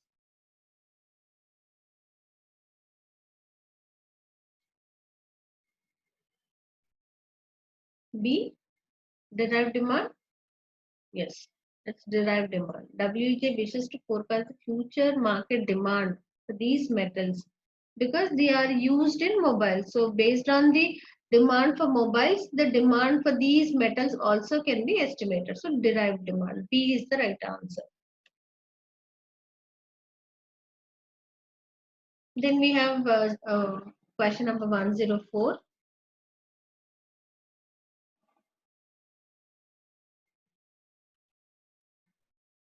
Scenario planning involves a number of distinct stages. These include, let's look at the slide of scenario planning, then you will understand it better.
Give me the order.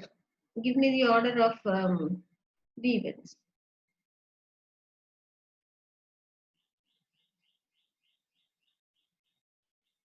It starts with first one. It starts with identify high impact uncertainty factors. So which one is correct first? The C is first, correct. So we have C. Then next is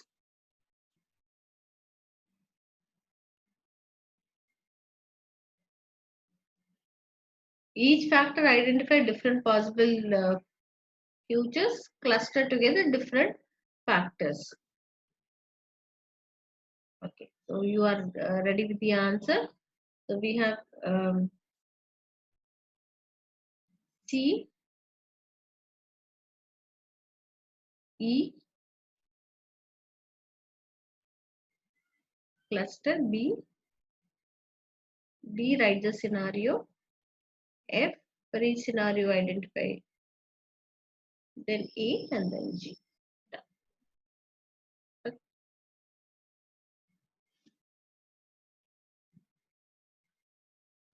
That's a very big question. So let's go for a break. How much time do you want to? Let's come back after the break. I put the recording on pause.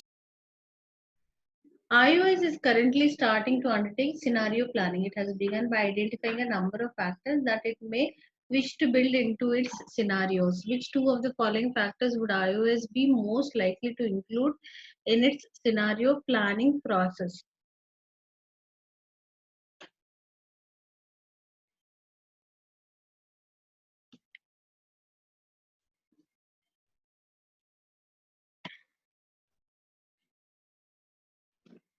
Which two of them?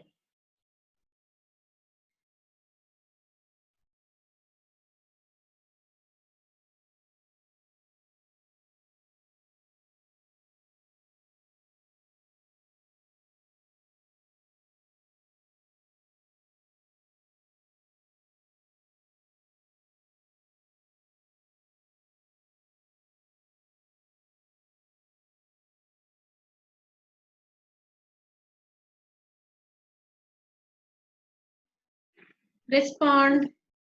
I hope all of you have come back. Please respond.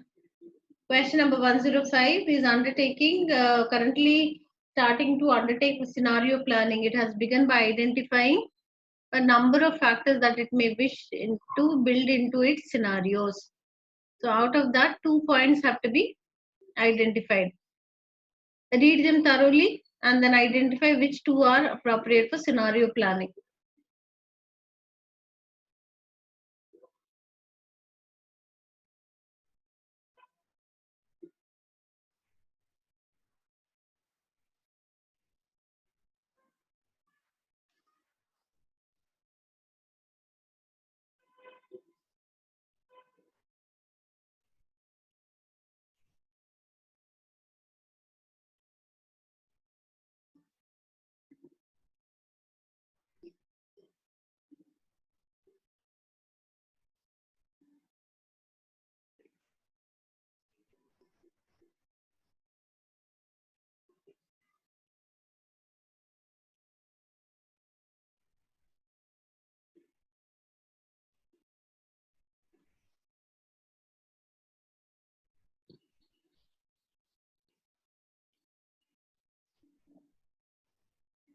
Please read that and then tell me which one is the right one.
A and C.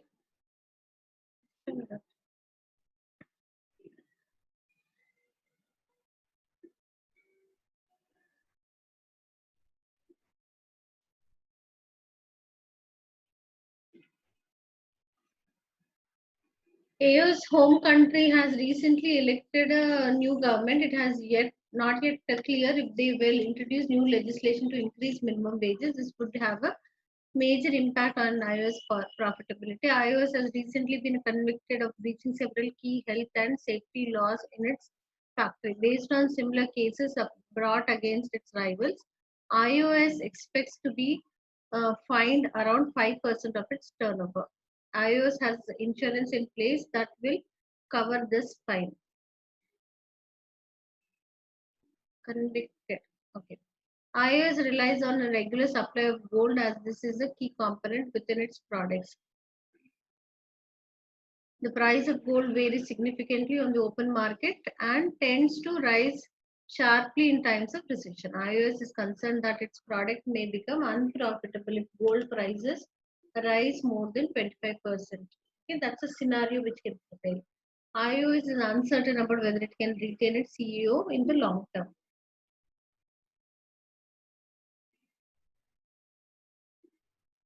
Has a well-skilled board of directors and the changes in CEO has had little impact on the business in the past. So A and C are correct, as all of you have mentioned. A is one thing. The elected new government, what impact it will have, and then the third one, C also is correct because relies on a regular supply and the prices of gold vary significantly on the open market and tends to rise sharply in the times of recession. So it talks about what would be the scenario for the future.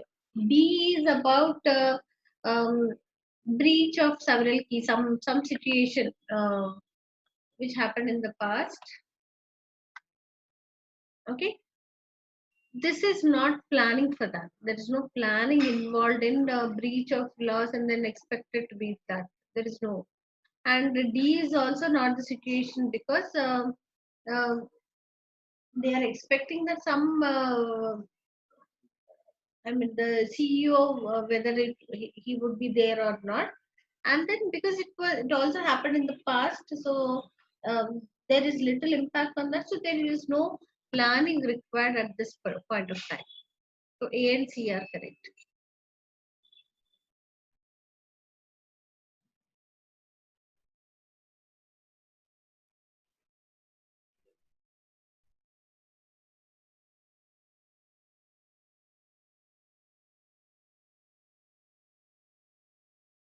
Which three of the following are disadvantages of an organization undertaking scenario planning?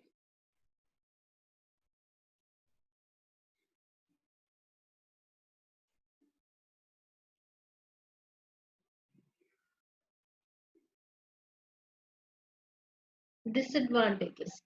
Let's put it.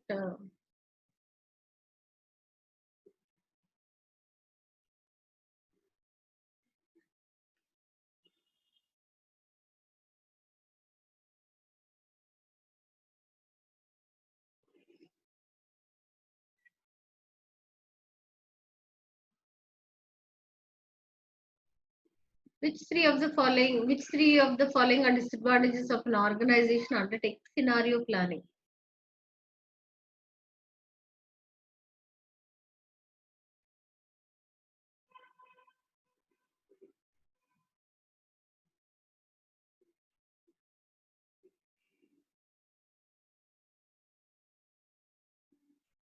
It is time taking and costly, isn't it?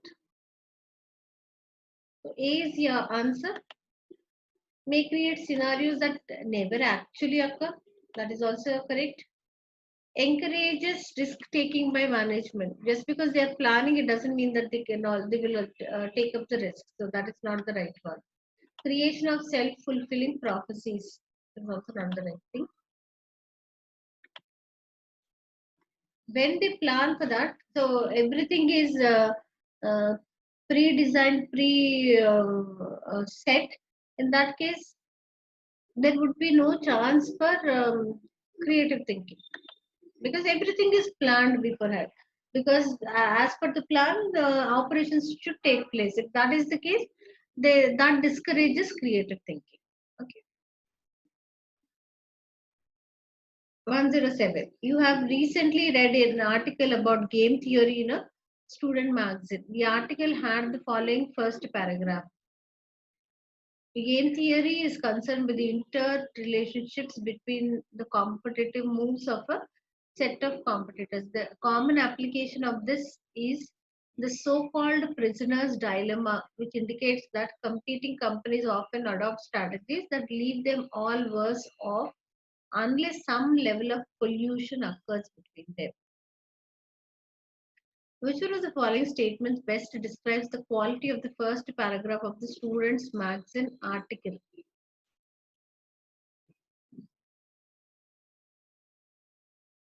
Excellent. There are no mistakes in the article's first paragraph.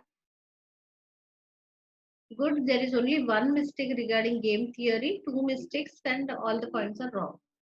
Game theory is concerned with the interrelationship between the competitive moves of a set of competitors is correct. First line is correct. The common application of this is so-called prisoner's dilemma, which indicates that competing companies often adopt strategies that leave them all worse off unless some level of collusion occurs between them. Does it happen, collusion?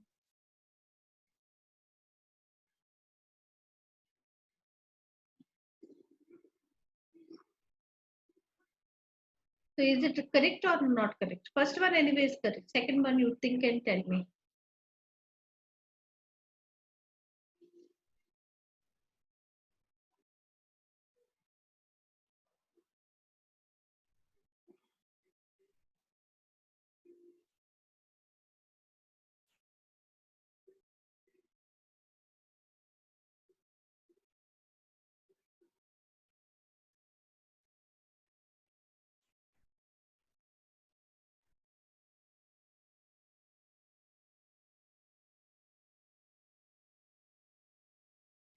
Read that and then tell.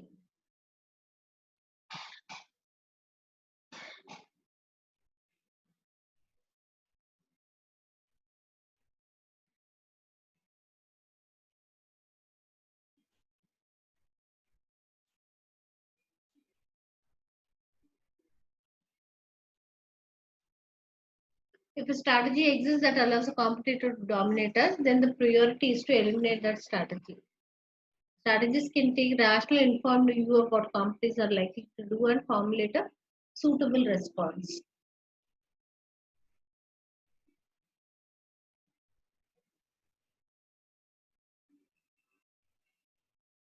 Monica says it's A. Are there no mistakes in that?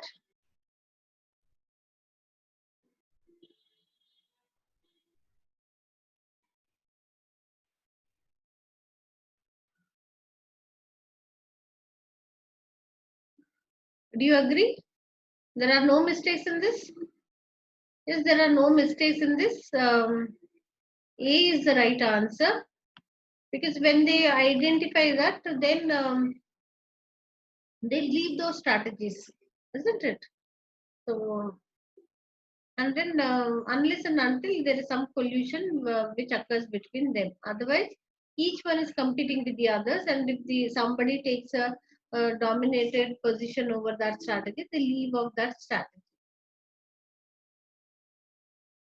108 and 109. Let's do and go to the next topic.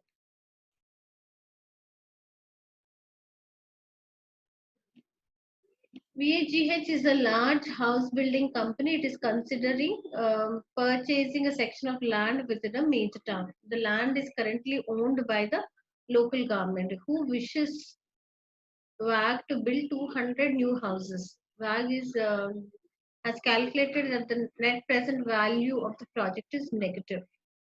However, undertaking the building work would lead to BAGH being able to get preferential status for more profitable work with the local government in the future. Which one of the following real options is included within the house building project?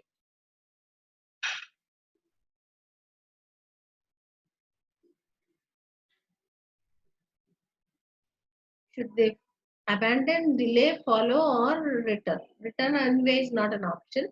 So among A, B, and C, we have to choose the right one.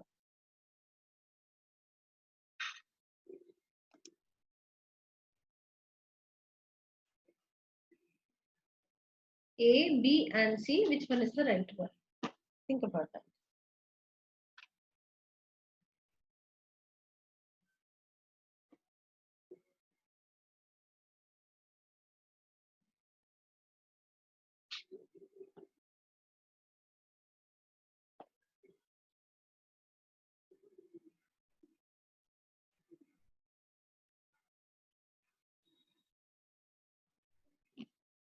Follow on? Others are not participating. Is it follow on?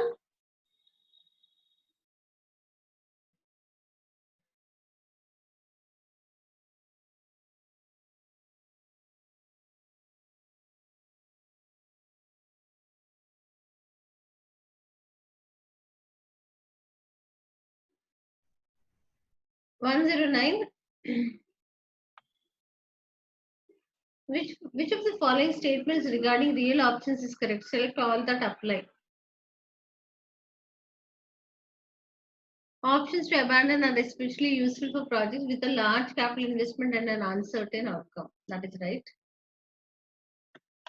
An option to abandon a project will increase in value as the project becomes increasingly uncertain.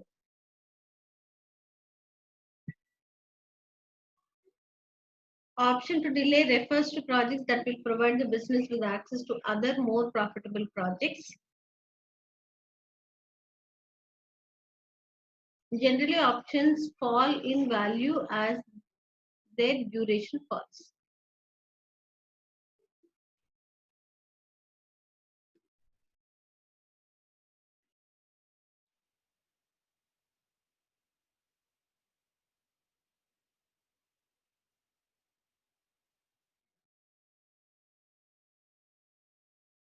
Any one of them, B, C, D, or all of them, or any one, any two? What is the case?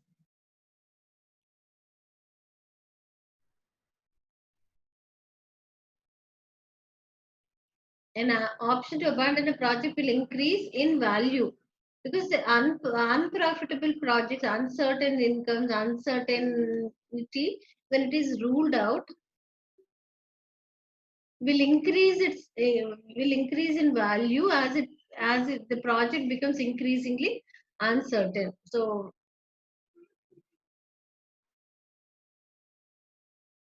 B is the right option. What about C?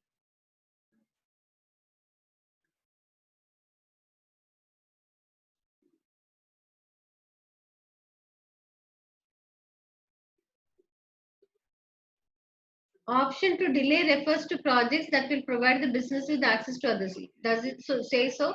They wait for the right time to accept the project. It is not about accepting other projects. So C is not an option. They accept it after a while because the timing is not appropriate now. Therefore, they accept it later on.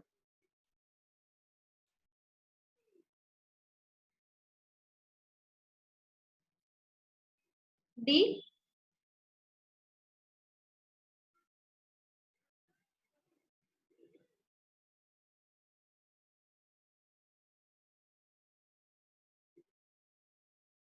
D is also correct.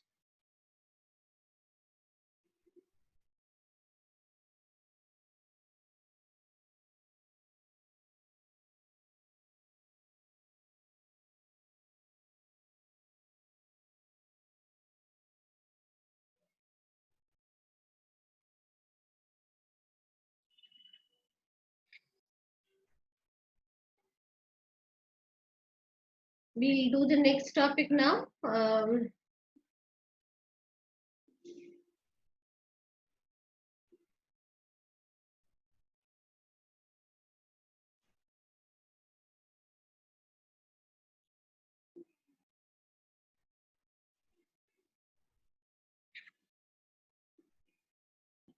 The next topic is about strategic options and choices. What choice do they have? Okay. So the maybe one or two models I will be able to explain, not the entire thing. Um,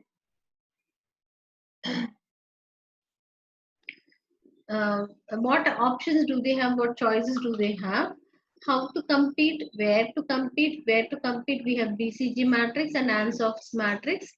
How to compete? Porter has given a model which says that depending on the type of market, how do they compete? What option, what choice do they have to compete in various types of market? Where to compete? BCG matrix and Ansof's matrix. These two matrices explain about where to compete. Then which investment vehicle to use? Either they go in for acquisition of new businesses, start with joint ventures, or they discontinue their investment, divestment. Okay. Then evaluating the strategies, the suitability, feasibility, and acceptability, how they are evaluated. Maybe tomorrow's class we will look into that. So when we come to what are the options and choices they have, how to compete part of it, Porter has given a model. So let's learn about this Porter's generic strategies model. Now here we are talking about the strategic choices. What choices do they have? We've understood the analysis of internal factors, external factors, stakeholders. Then based on that, the various models which we've learned helps us to understand the internal external analysis, considering the benefit of the stakeholders and the strategies frame. Fine. In this process, there are certain choices which are available to the organizations to adopt. So the first one is how to compete. There is a model which is given by Porter's generic strategies model. Porter says that there are two different types of markets. There is a broad market, there is a narrow market. Broad market is a market where there is a lot of scope. The scope is more, and then narrow market scope is less. So a broad market has more number of buyers, more number of sellers, the scope to grow. In such a situation, um, he's suggesting there are two different choices which they have. The choices are about cost leadership and differentiation. If it is a narrow market, then they have to focus on any one of them. What does it mean by cost leadership? Cost leadership talks about having a control on the cost. They save the cost, they cut down the cost, and become leaders in terms of incurring the cost. So that's called as cost leadership. Now, in a broad market, when there are more number of sellers there, the competitors are more. If the competitors are more, to gain an advantage in such a type of market, they can either go for cost leadership or they can go for differentiation. So, cost leadership, most of the time when there are many sellers present in the market, the selling price is taken from the market. Normally, how is the selling price decided? The selling price is decided based on first incurring all the cost which is needed to be incurred. So first they make an attempt to spend all the amounts the cost is incurred, plus a profit margin is added together, and the decided and the resultant figure is the selling price. That's a normal scenario. How it works is the selling price is decided so as to cover all the costs which are incurred plus earn a profit margin. But because the market is broad, the market when it is broad, there are more number of sellers. There is scope for them to grow also. Now, when there are many sellers present in the market, in that case, um, uh, more or less all the competitors, all the sellers would be charging the same price. So then they also are forced to adopt selling price from the market. So selling price is taken from the market. It is market driven selling price.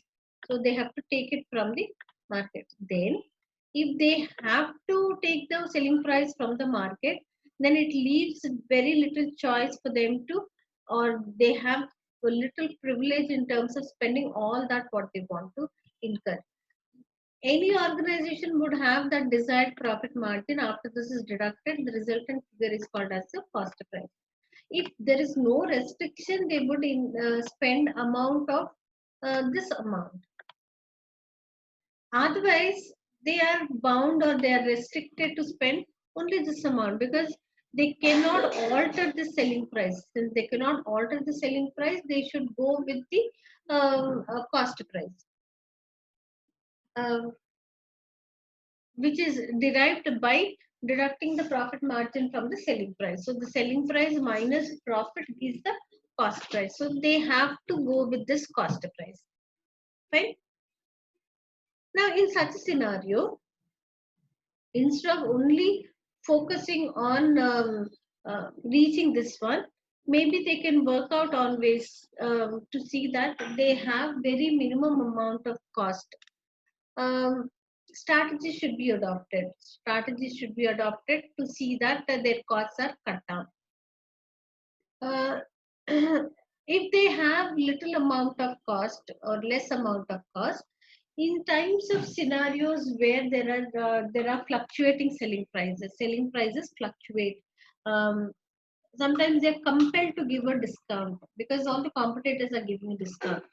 So in that scenario, also to survive in the market, if they have a hold or a control over their cost, if they have cut down their cost, so maybe in those situations where they are compelled to give discounts, also they can still survive in the market. So having a leadership in terms of cutting down on the cost leadership. So either they can focus on cutting down on the cost.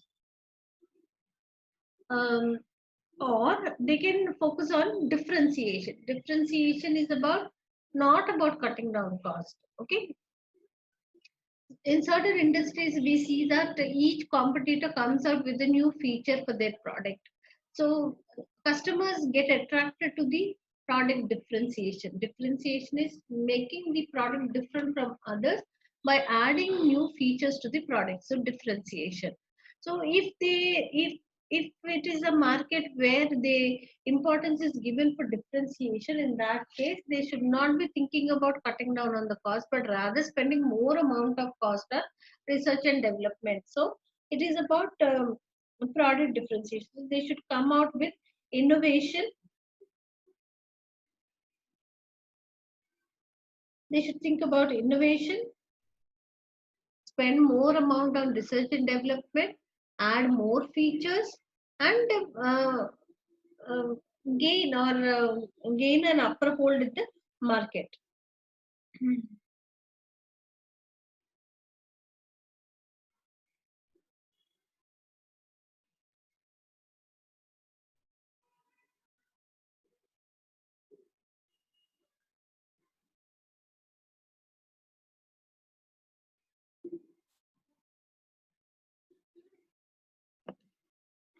So they have a choice to choose between cost leadership and differentiation if it is a broad market.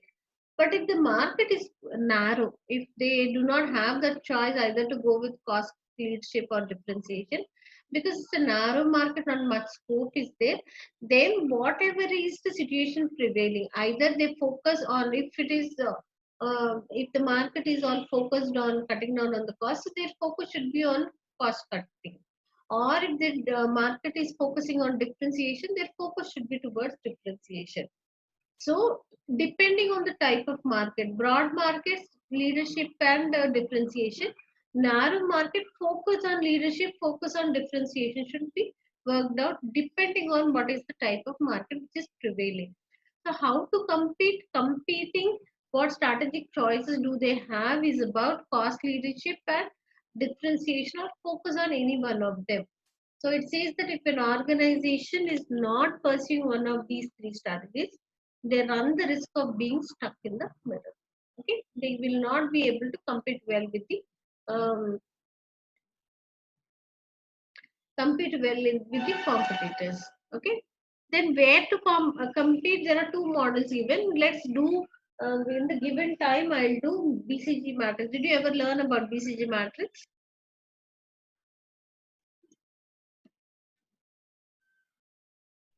Did you ever learn any time about BCG matrix?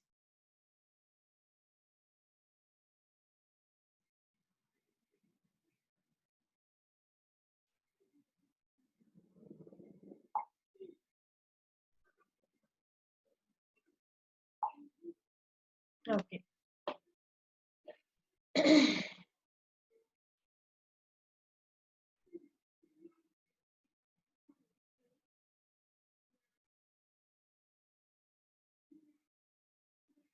It's easy for me to explain also. So, Boston Consulting Group of Matrix is um, has taken two variables to see how the entity, the business unit, can be placed into any one of these four quadrants. Okay, there are four quadrants which are decided here based on two variables. One is market share horizontally presented, and one is market growth. Market share talks about their present position. At present, what is their customer base, to how many customers they are selling, what is the share of the market on which they have a hold. Okay, that is expressed as high and low. High is to the left side and low is as it moves forward, it is low. Then on about the market growth, it's given vertically. Below we see low, and as it rises up, it is high. So based on the combinations, there are four quadrants which are decided.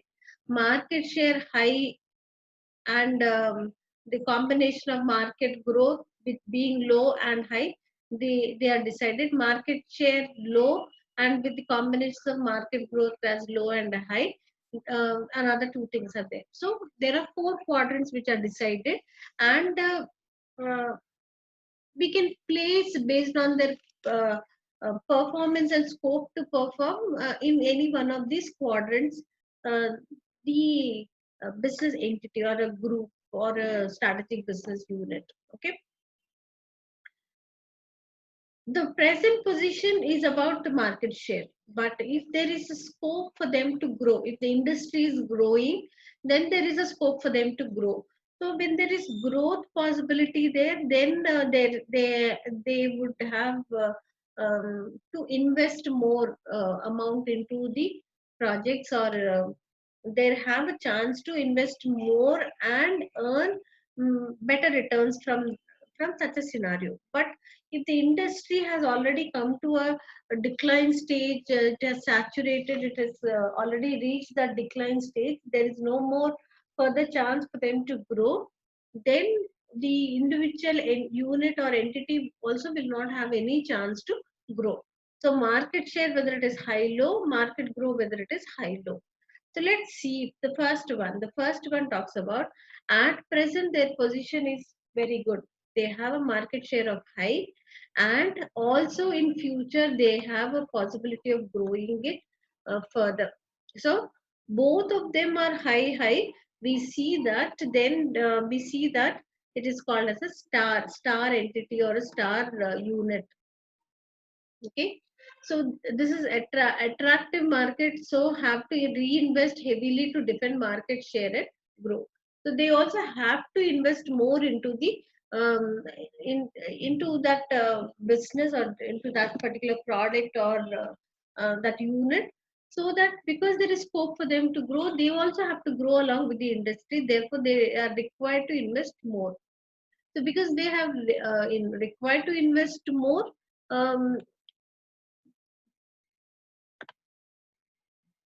the situation is about little cash surplus, right? um, Here at present they are generating good amounts of cash flow, their performance is well, but that is diverted towards reinvestment into the business, because there is scope for high growth. So to survive in that, to grow according to the flow of the industry, they are expected to reinvest amounts into that particular thing, so that they grow further in future as well. So for that reason, the amount of cash availability is limited, restricted, right? Then we have another thing wherein the possibility to grow is high, but at present their performance is low. We call such entities as problem child, or it is also called as question mark.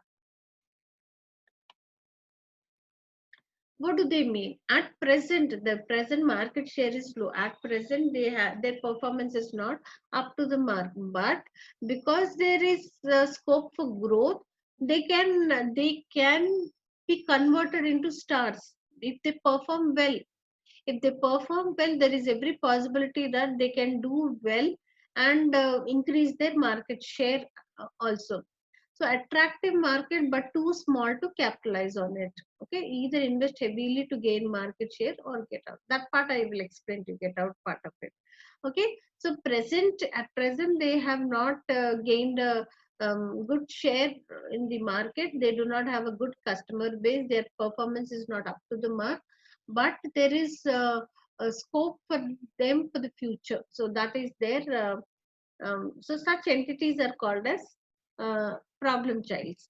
Then the third quadrant we have it as cash cow. Now cash cow, the present position for them is very high. The market share is quite high. They generate a good amount of cash flows, but uh, but the industry has already reached to that saturation point where there is no further scope for them to grow.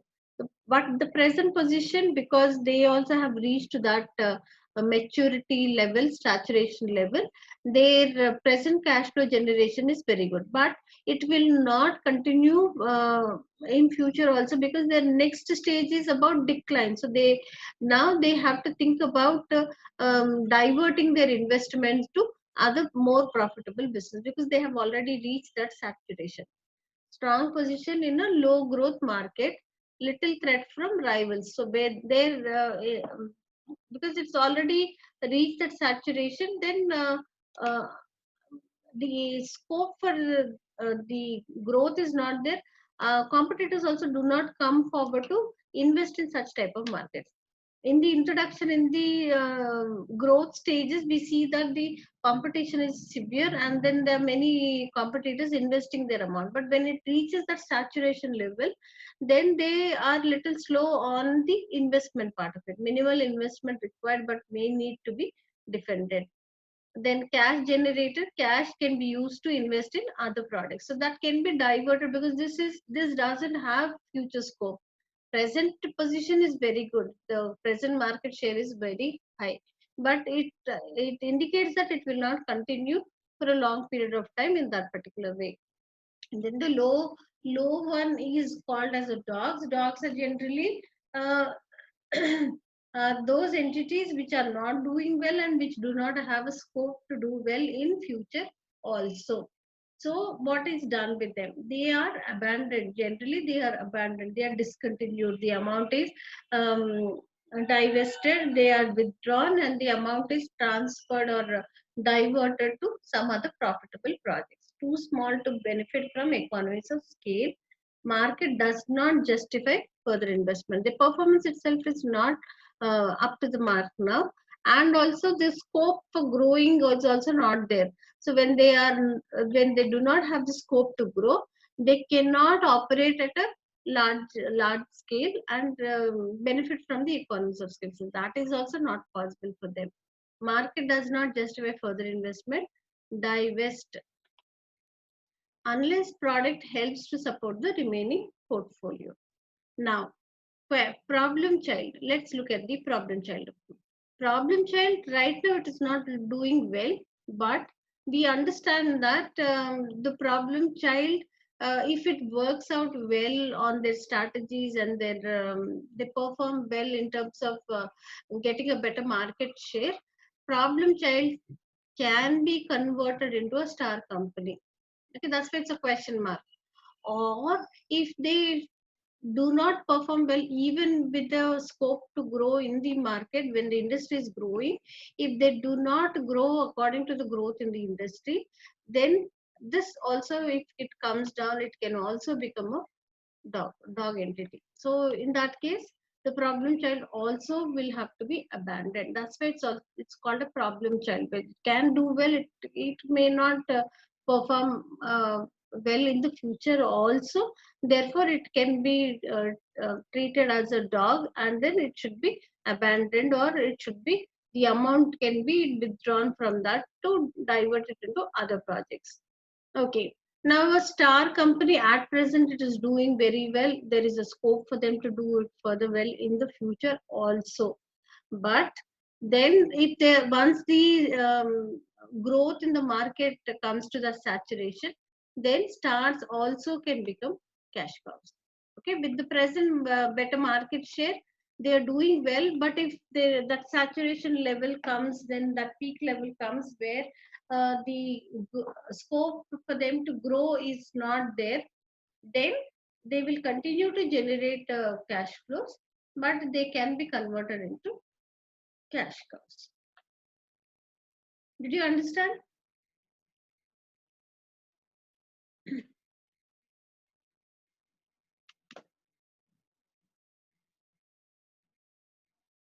Do you have any class tomorrow in the afternoon slot or something?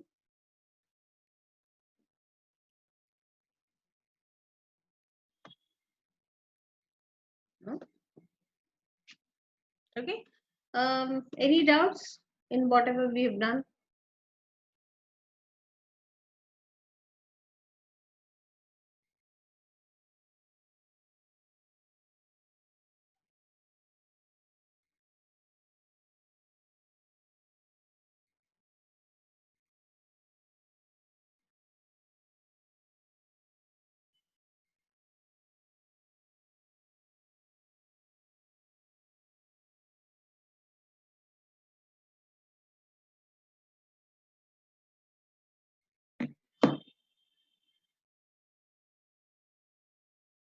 We'll we'll continue with the remaining topics in tomorrow's class. Because too many, then Shall we do another model? Tomorrow we will do because unsolved model also is there.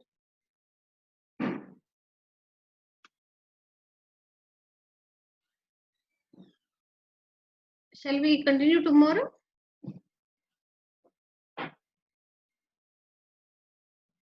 Okay. One more thing.